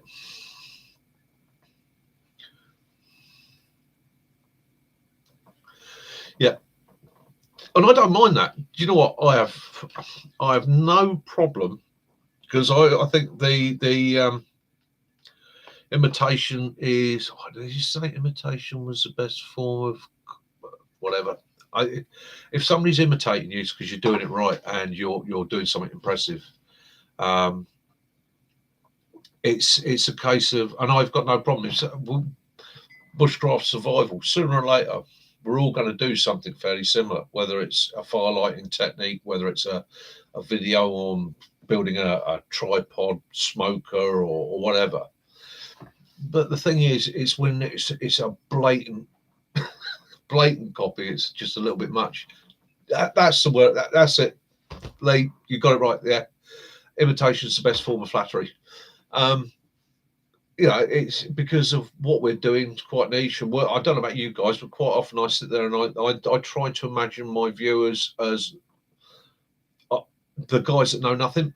You know, the youngsters, the teenager, the nipper who's sitting there watching this and think, oh, I want to go and try it.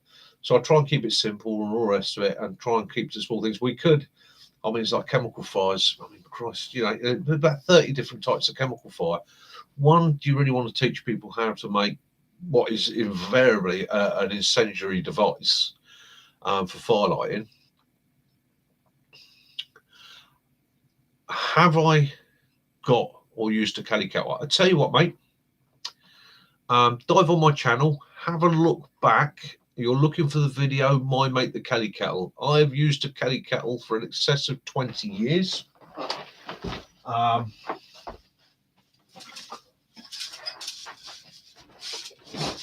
That's my Kelly kettle. I've got the full cook set.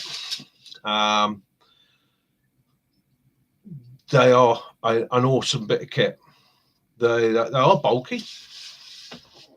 And when I was doing the disaster video scenarios, I was in two minds as to whether to use that, because if I was setting out for a genuine disaster, okay,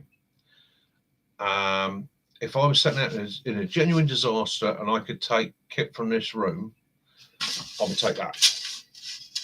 Okay, you are not going to find a better water boiling system. Okay, bit of practice. Right, they're not the cheapest bit of kit. You can pick them up for 60, 70 quid. However, one of the things you can do is if you look around, I think it was Facebook Marketplace, 2 years ago, I noticed that a lot of the not bushcraft schools, forestry schools, they're only allowed to use these for a certain amount of time. Okay, because obviously there's children, there's water, and all the rest of it. And so they come up quite regularly from things like the scouting groups, bushcraft schools, woodland schools, forestry schools, that sort of thing. Don't worry about buying it second hand. Okay, when you get it, drop a Milton fluid, drop of water or a Puri tab, let it set overnight, give it a good scrub out, or you don't really scrub the inside out, but give it a good scrub. Other tips I'll give you: don't take the cooker off. Don't clean out the inside. Okay, leave that to soot up. Right now, it's a basic bit of science for you, and you probably know it already. But dark colours attract heat. Shiny colours reflect heat. Sorting out the floor there. Shiny colours reflect heat. So the darker the inside of your chimney, the faster it takes on the heat. And I've raced other people's gas cookers with that. You know, so literally, let me get a basic fire started. Let me fill it with a litre of water and go. Yeah, they stonk along. You'll absolutely never regret owning one.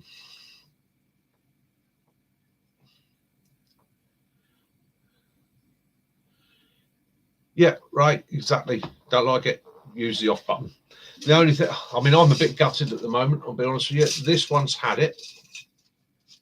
I've got to buy a new one, but what I've done, and this isn't knocking how these are made. Okay, this is an aluminium one. They do a stainless steel one. Next time I'm getting a stainless steel one. But this, after all these years of use, on the site they've got a differential out of a Land Rover that they use for demonstrating how diffs work. And without thinking, I spun round, smashed this off the differential, and I thought I'd pop the seam. I haven't. I've actually got a little tiny crack just above the seam, which can't repair it. If it had rolled the seam, I could have tapped it back over and probably done a repair on it. It still works.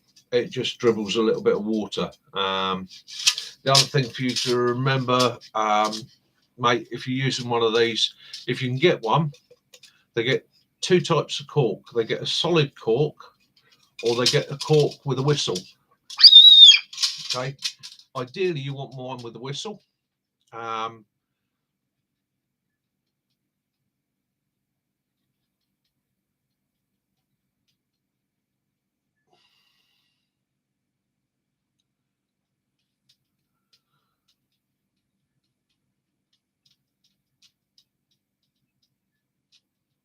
Yeah, I'll get to that in a second. Sorry. Get the one with the whistle. Now, if you've got the solid cork, when you're boiling it, you don't want the cork in there. It turns that into a pressure vessel. There's plenty of videos on popping and banging. These ones were actually designed by Kelly Kettle to be put on because it vents the pressure. It also lets you know it's boiling. I did have somebody get into a right old rant with me over it, and they said, no, never put that in. Never put that in. And I said, well, why did they make it whistle? I don't know, but you don't put it in. I said, well, why do you have a kettle that whistles?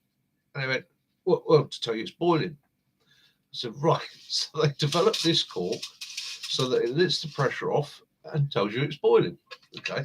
Again, you want to be very careful with it. But watch that video. You'll get some tips from that. And I rate the Kelly Kettle super highly. It's a big old bit of kit. They do smaller versions. If there's two of you, yeah, the Scout is the way to go. Brilliant bit of kit. Where are we? Tuesday. Spork and three-piece cutlery, pros and cons. yeah, sport versus three-piece cutlery. Okie doke. So, yeah.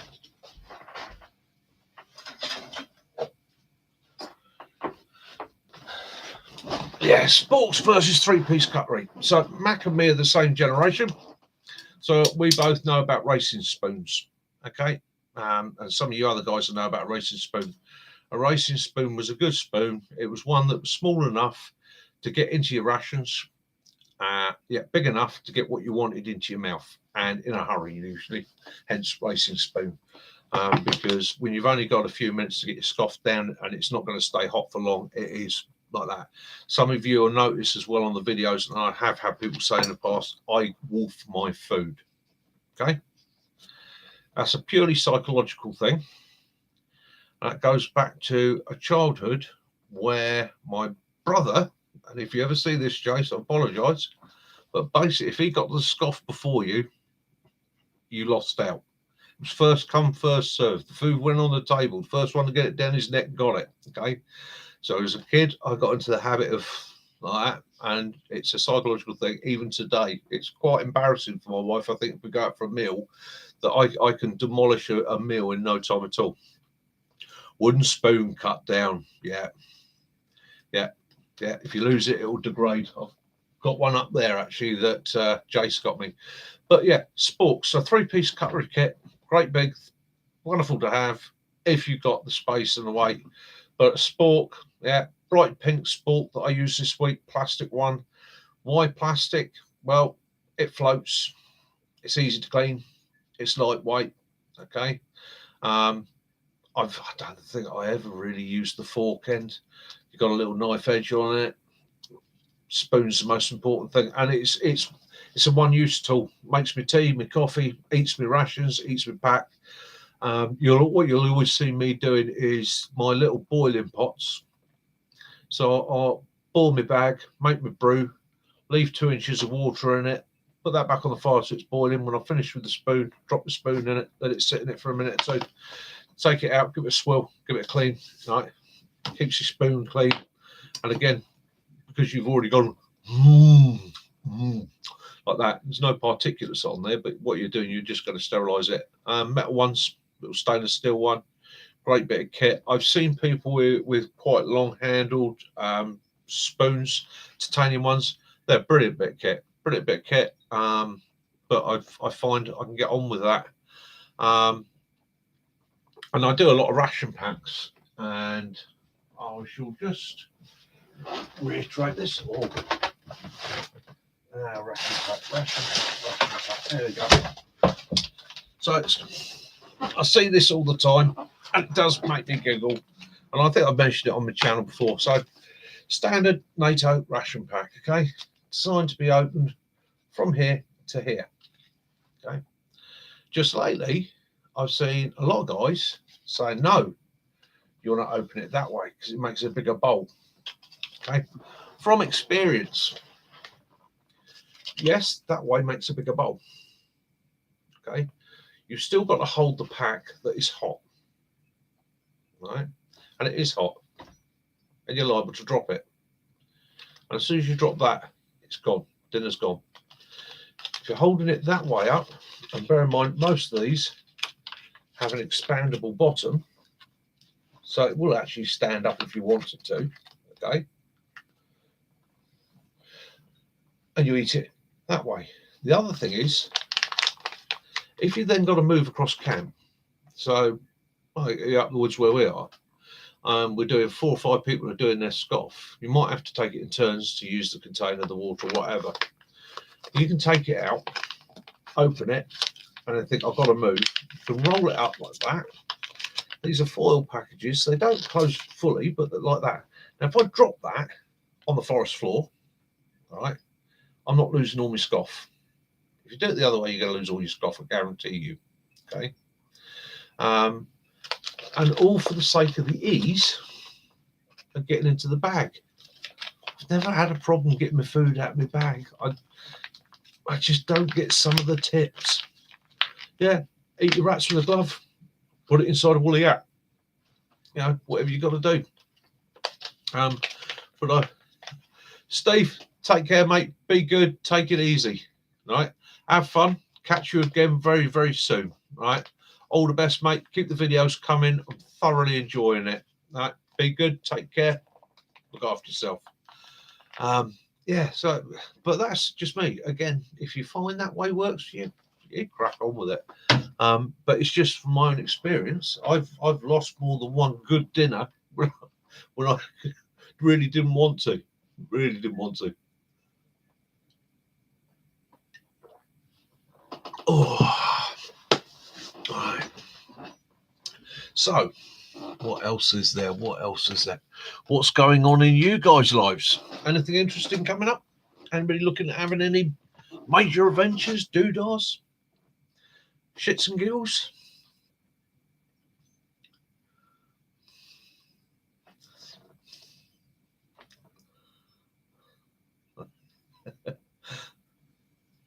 How many we got there? Got 9 of you. Woo!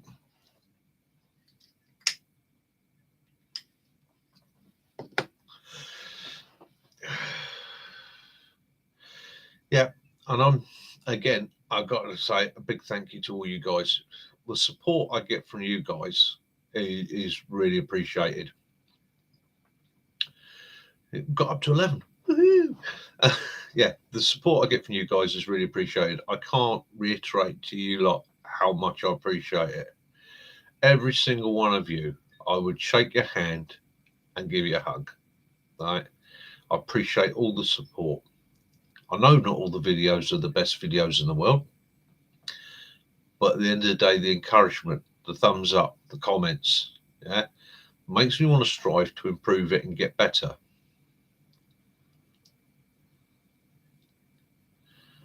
I ain't got long now, mate. You got to start getting the miles under your belt.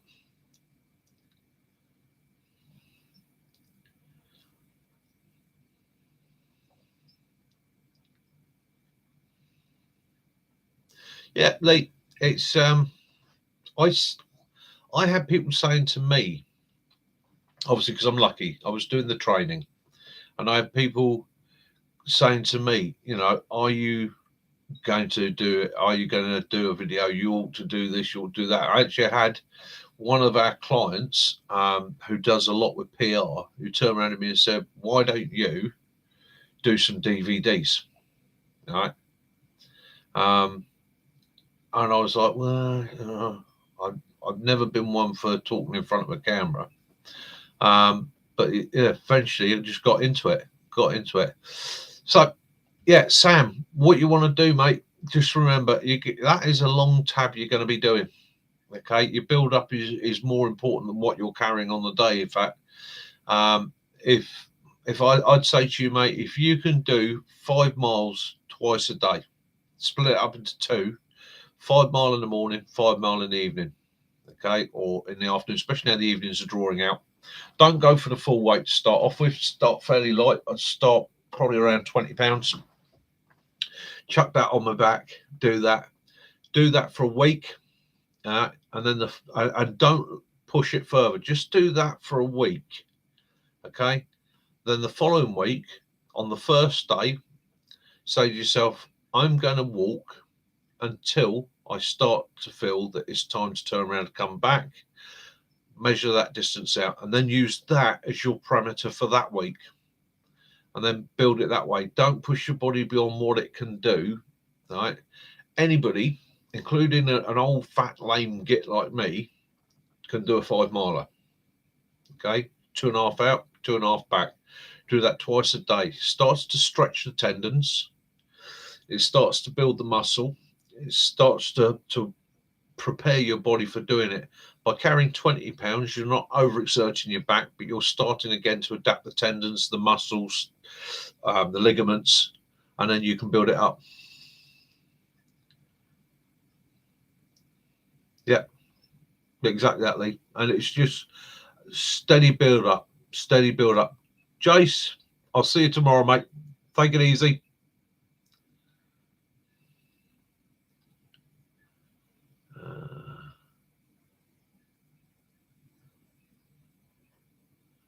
Yeah, so and it's a steady build up. The worst you can do, we've all done it.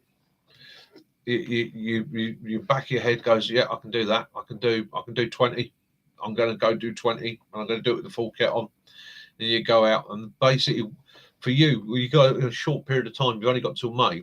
So one small tear, strain, sprain, really set you back, mate. Okay, so just little often for that first week, just get everything stretched out and ready to go.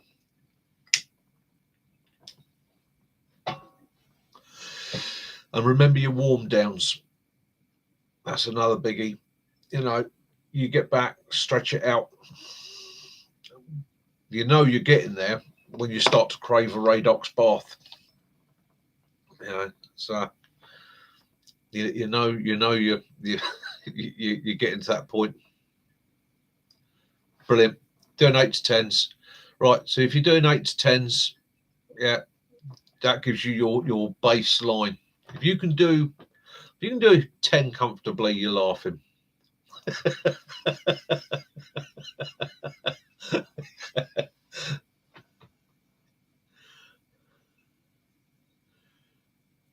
Yeah, we've yeah, Lee, that's exactly that. Thinking is definitely not the same as doing. Yeah, tell me about it. My knees is a prime one for that. It's yeah, it's like the blacksmithing. I mean, the blacksmithing's coming to an end for me now. This year is probably going to be my last year doing the blacksmithing, and that is purely and simply damage to my wrists. If I spend 4 or 5 hours in the forge working, that's me done for the next 2 days. And it really is, I cannot move my hand at all. And it's initially I thought it might be just the fact that I wasn't doing it often enough and it was just a bit of strain on ligaments and muscles, but according to the quack, it's not. It's bone damage. And as he said, you've got 2 options. Is one, really accelerate the arthritis in your wrists and your hands, which I already suffer with anyhow, or wind your neck in. So it's got to be wind my neck in. So, that's another thing. So if anybody is coming up to the bush camp or wants to meet up at some time, if there's any of my kit you want to look at, you want to try, you want to demo, you want to have a go with yourself, give us a shout. Tell me what you want me to bring. It's not a problem.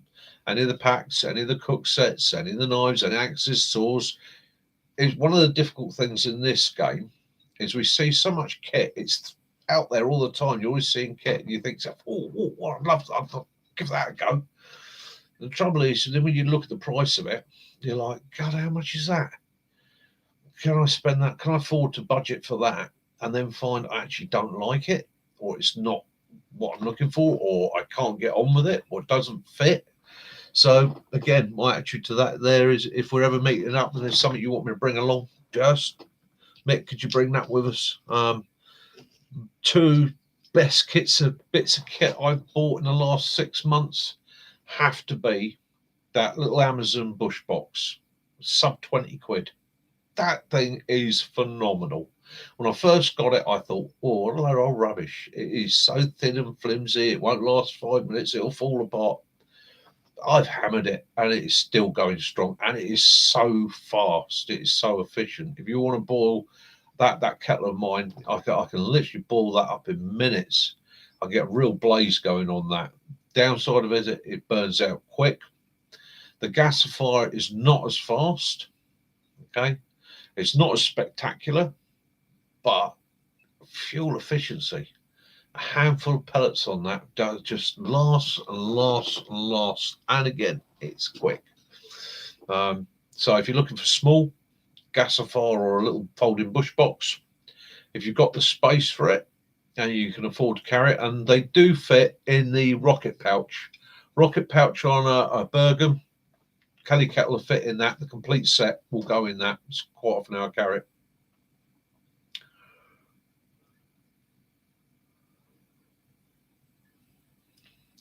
Lee, right up a list, mate. You've got all these guys here that are all doing the same sort of thing.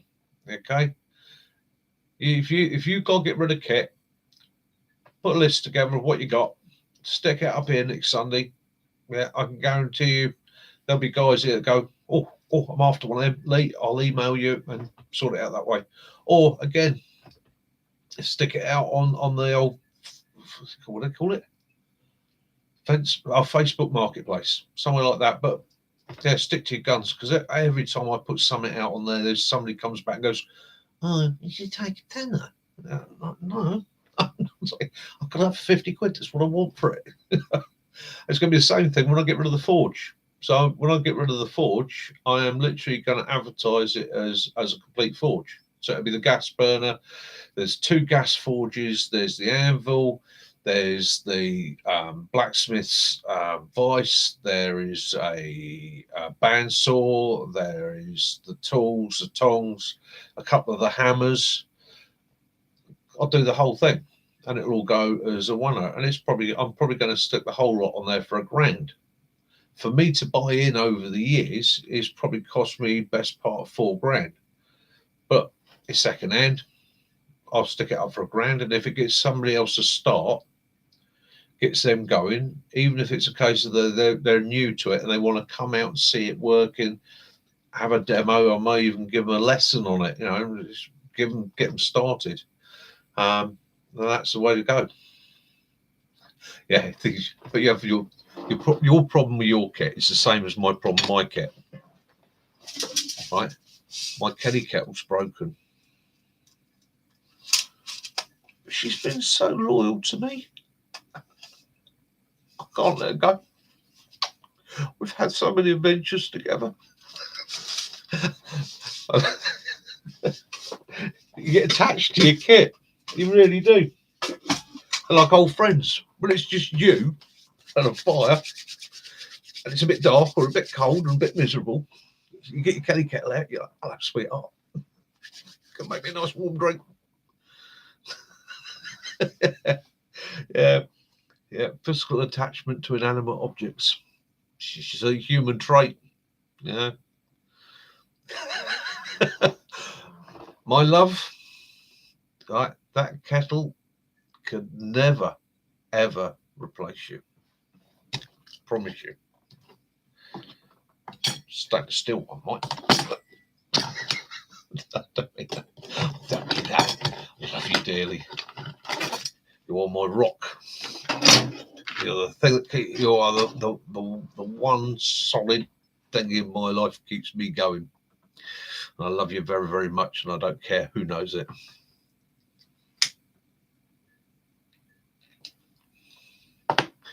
Here's an interesting one. Got asked this week,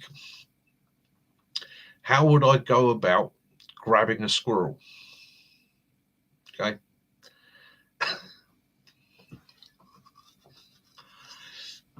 Well, it's not an animal you really want to grab, is it? Fast, agile, very aggressive when it's in a tree, big bitey teeth. So I actually replied to the guy with a 12 gauge. Flowers.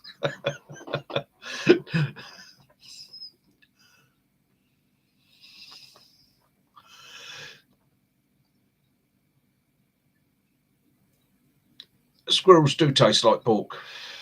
It tastes like little pork chops. Wonderful things. And as my wife tell you, the best way I've ever cooked a squirrel was in a George Foreman grill. And he came out like that. Arms and legs out like that, with his little tail poking out, and made a perfect stick to hold him on. Take it out for a nut job.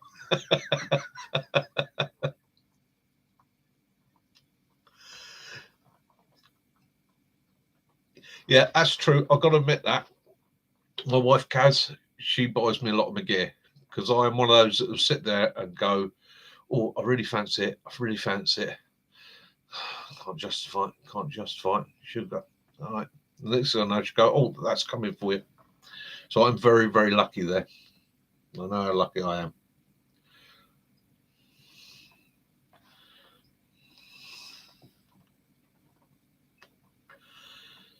Yeah, the paws were a bit off-putting. They're crunchy as well.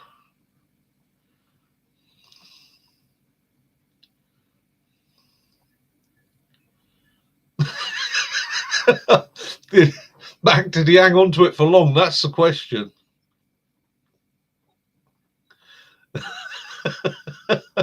I did a way back, many years ago, when I was very fit, very agile. I taught forestry skills, and I used to teach people to climb trees, chainsaw work, felling, plantation work, all that sort of good stuff. I'll tell you that story in a second. That'll make you giggle. And I had some trainees, and they were rappelling out of a tree. So basically, coming down from about 35, 40 feet down, and about halfway down was a big old big old squirrel dray. Well, when I initially set it up, I climbed up, set up all the links and that, and set up all the prussics and got them set up so they could go. Literally, all they had to do was climb up and drop back down. And in those days, we used to do it all on prussic knots. And on the course, they'd have to come down and stop in 2 positions and then restart again. And I said to them all, don't mess about with squirrels, because squirrels are quite an interesting creature. On the ground, they will always run for you. You put a man in a tree with a squirrel, and the squirrel will face you down. Because the squirrel knows 2 things. 1, he can run underneath that branch. 2, you're too big. He can have you off the branch. He knows he's in his winning element. So one of the students came down and shook the squirrel straight. And it was funny because the squirrel come running out and had a right old go at him. It sat on the branch chattering away at him as he came down from it. And I said to him, don't do that. Don't argue with squirrels. Not when you're in their element. They'll always beat you. And one of the students decided that it was funny. The other lad had had a laugh, so he was going to do the same thing. But he was going to go a bit further. He was going to grab this squirrel. And he stuffed his hand into the squirrel dray and came out with a grey squirrel. And it had got him through the web there. And so he's dangling on a rope, about 25 foot in the air, shaking his hand with the squirrel on it like that. Going, it won't let go, it won't let go. And I'm shouting at him, put your bloody hand back on the branch. It's not going to let go, it can't fly. And eventually, he put his hand back on the branch. As soon as he did, the squirrel let go and literally went back about 2 feet, and it let rip at him. It was, they do chatter like a good one. But yeah, and as for the badger, I used to work with a guy, a very big guy, not Tony Mack. This is another chap who's in the forestry, but basically Tony's build, another Welshman, and he used to walk his collie along a disused railway track on a regular basis, and it had big fern embankments. On top of the embankments on both sides was fields full of sheep, and he used to walk his collie up there, and occasionally, collie being a collie, it would get up to the fence, see the sheep, and it would have a go at the sheep. You know, it wouldn't chase them, but it would be wanting to get in there and round them up. And he'd call it back, and invariably it would come back. But occasionally it'd be a bit of a pig, and he'd have to go up through the fern and the bracken, grab the dog, haul it away. And this particular day he's going up through there, and as he described to me, he said the bracken was literally like chest deep, super dense, and the rest of it. And as he's climbing up, he saw a flash of black and white, and he thought, bloody dog. And he just reached down and grabbed the dog. And he said, I grabbed it with both hands, lifted it up to give it a rollicking and literally drag it away from the sheep. He said, but what actually came up was a badger. I said, what did you do? He said, well, I threw it as far as I humanly could, and I thought the dog, and run back down through the bracken. So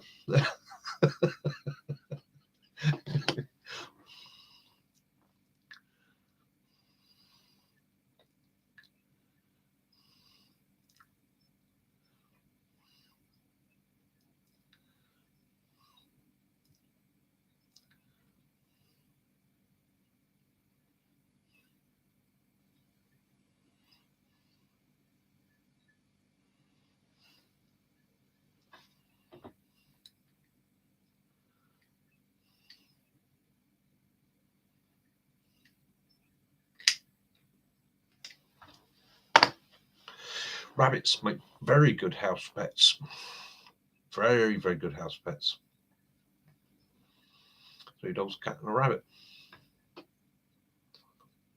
Yeah, I'm doing the same thing. In fact, actually, I did roast chicken today, and the old Vixen's going to get the carcass from that tonight. She'll enjoy that. We've got very few hedgehogs out here. Foxes have got cubs, so I'll give her a little bit of help when it's there and available. Try not to make her too reliant, but it's nice to do.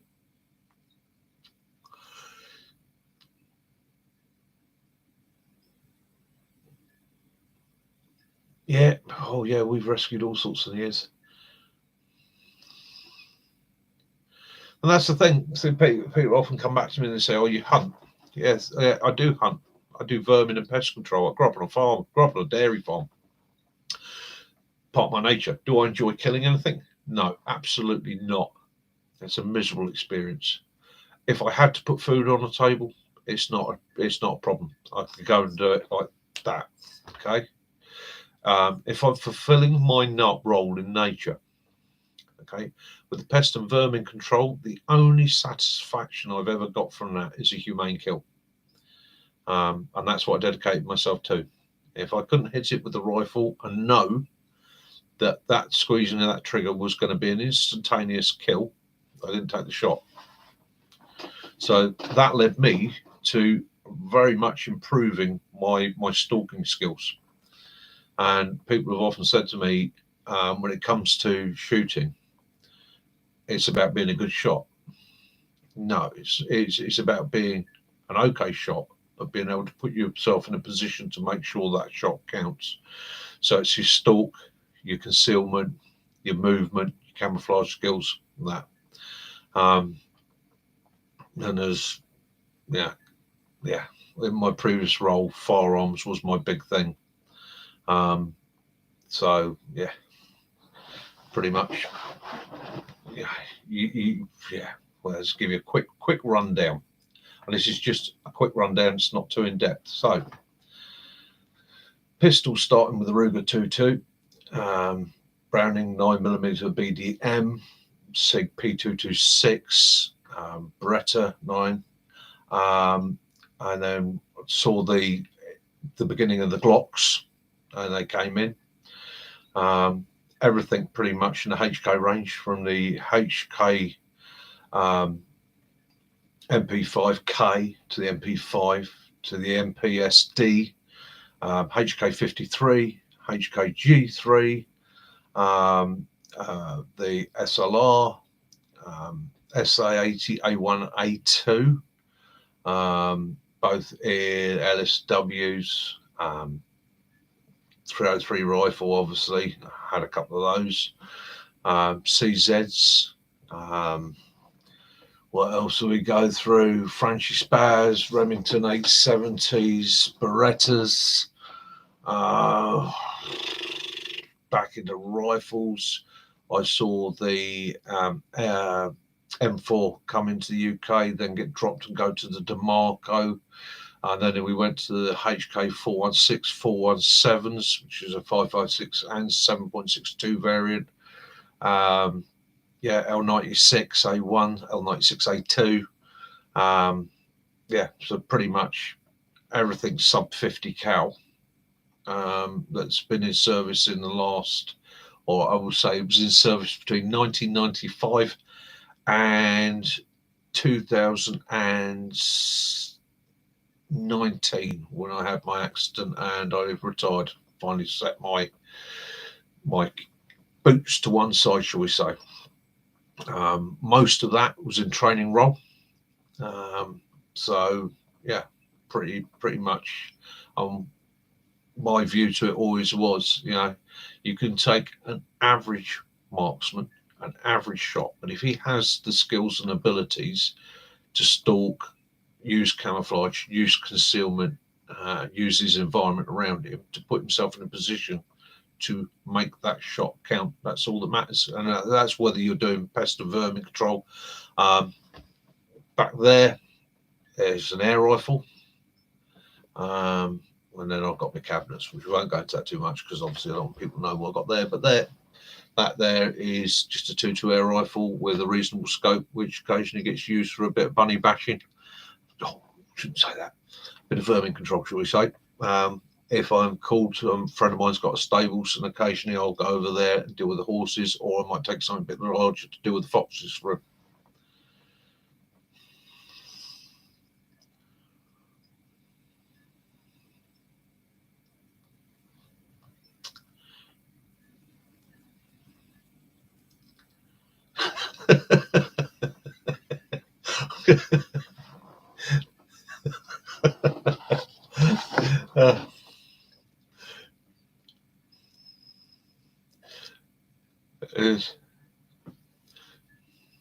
yeah, but Mac, you talk about rabbits chewing through cables.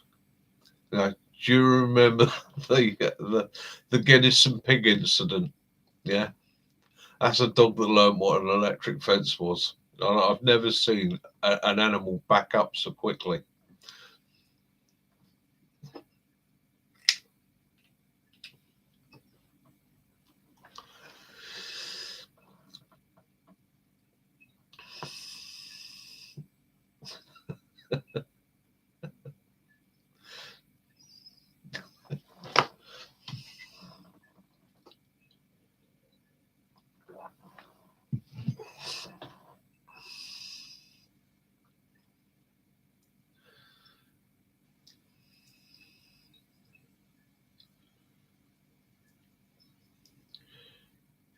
Chickens, pigeons, and now budgies. It takes me back to being a kid. We were poor when I was a kid. God, we were so poor. I remember one Christmas, Dad come home. He said, "Oh, sorry, family." He said, "Christmas dinner this weekend, and I'm afraid all I got is a budgie, but I can make that go between all 6 of us."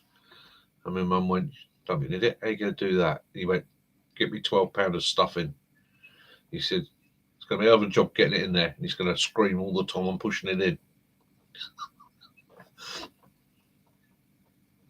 I thought, did argue over the drumstick. Bud and Wiser, the disco rats. Yeah. They used to love that nightclub.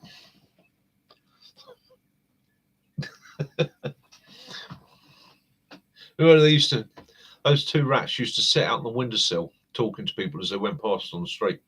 Amount of times you have people go, mate, pet rats are out there. Yeah, I know. They're just enjoying the sun, enjoying the view, having a chat to people as they go past.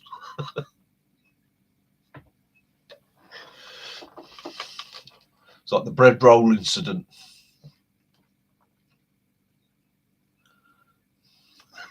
We'll clear them apart. And again, people like animals. People say certain animals can't live together. So there's Mac with a Labrador and 2 rats. And it would be a competition over who was getting a slice of pizza. And you'd actually watch the rats team up on the poor old Labrador. But the Labrador never once thought of hurting them. In fact, he actually used to carry them around. First time I saw it, I thought, oh no, he's killed one of the rats. And he wasn't. He was just carrying the rat in his mouth. He was almost like, "There you go, bud. Off you go."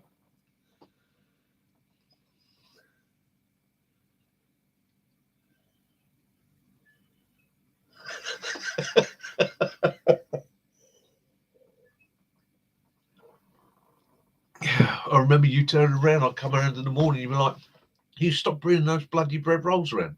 What bread rolls? Well, it must be you. I don't buy bread rolls.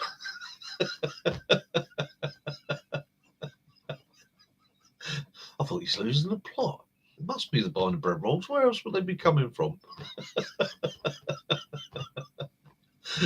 Oh, dear me. Over the days. Life is full of adventures. It's full of little moments that you can remember and laugh about. Okay. Yeah, go back to it. Now, we won't even discuss the crossbow incident. We'll keep that one between ourselves.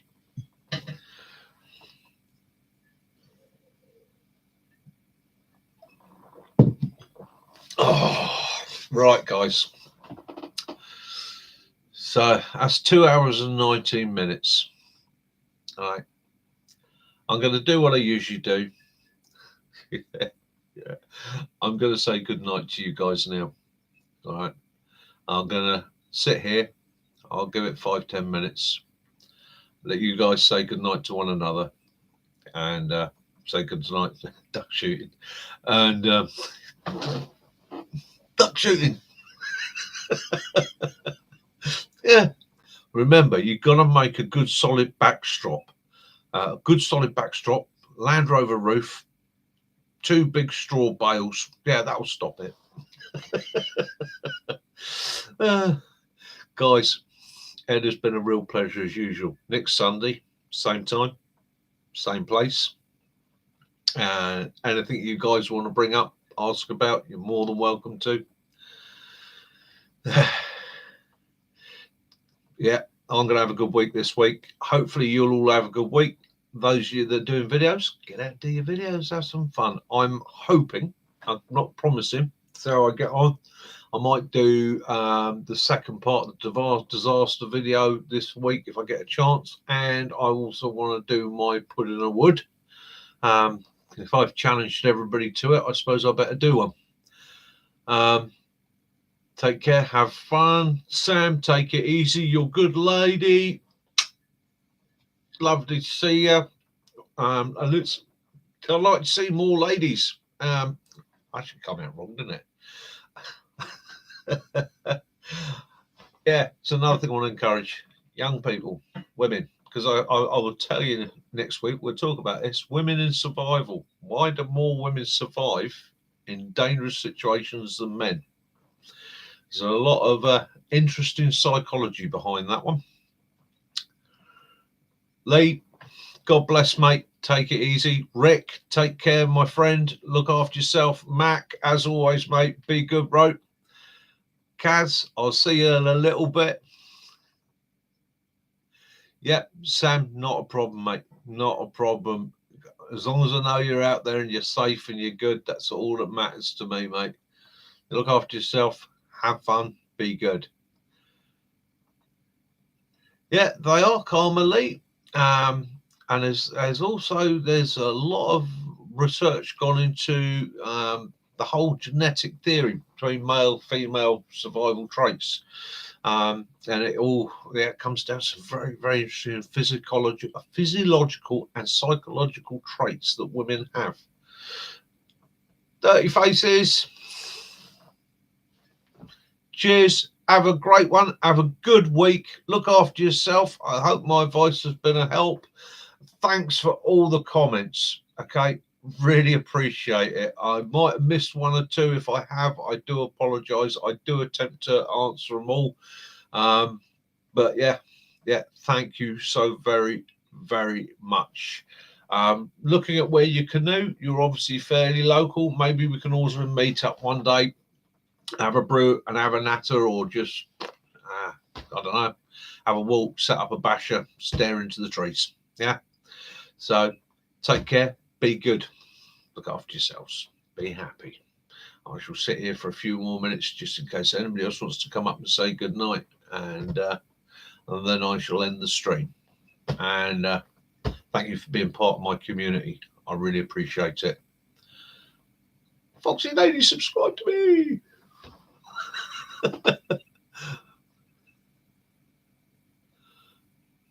Mark Morgan, Sniper, Sleeping Bags, Alarms. I shall get to your comment shortly, and I'll try and do you an answer.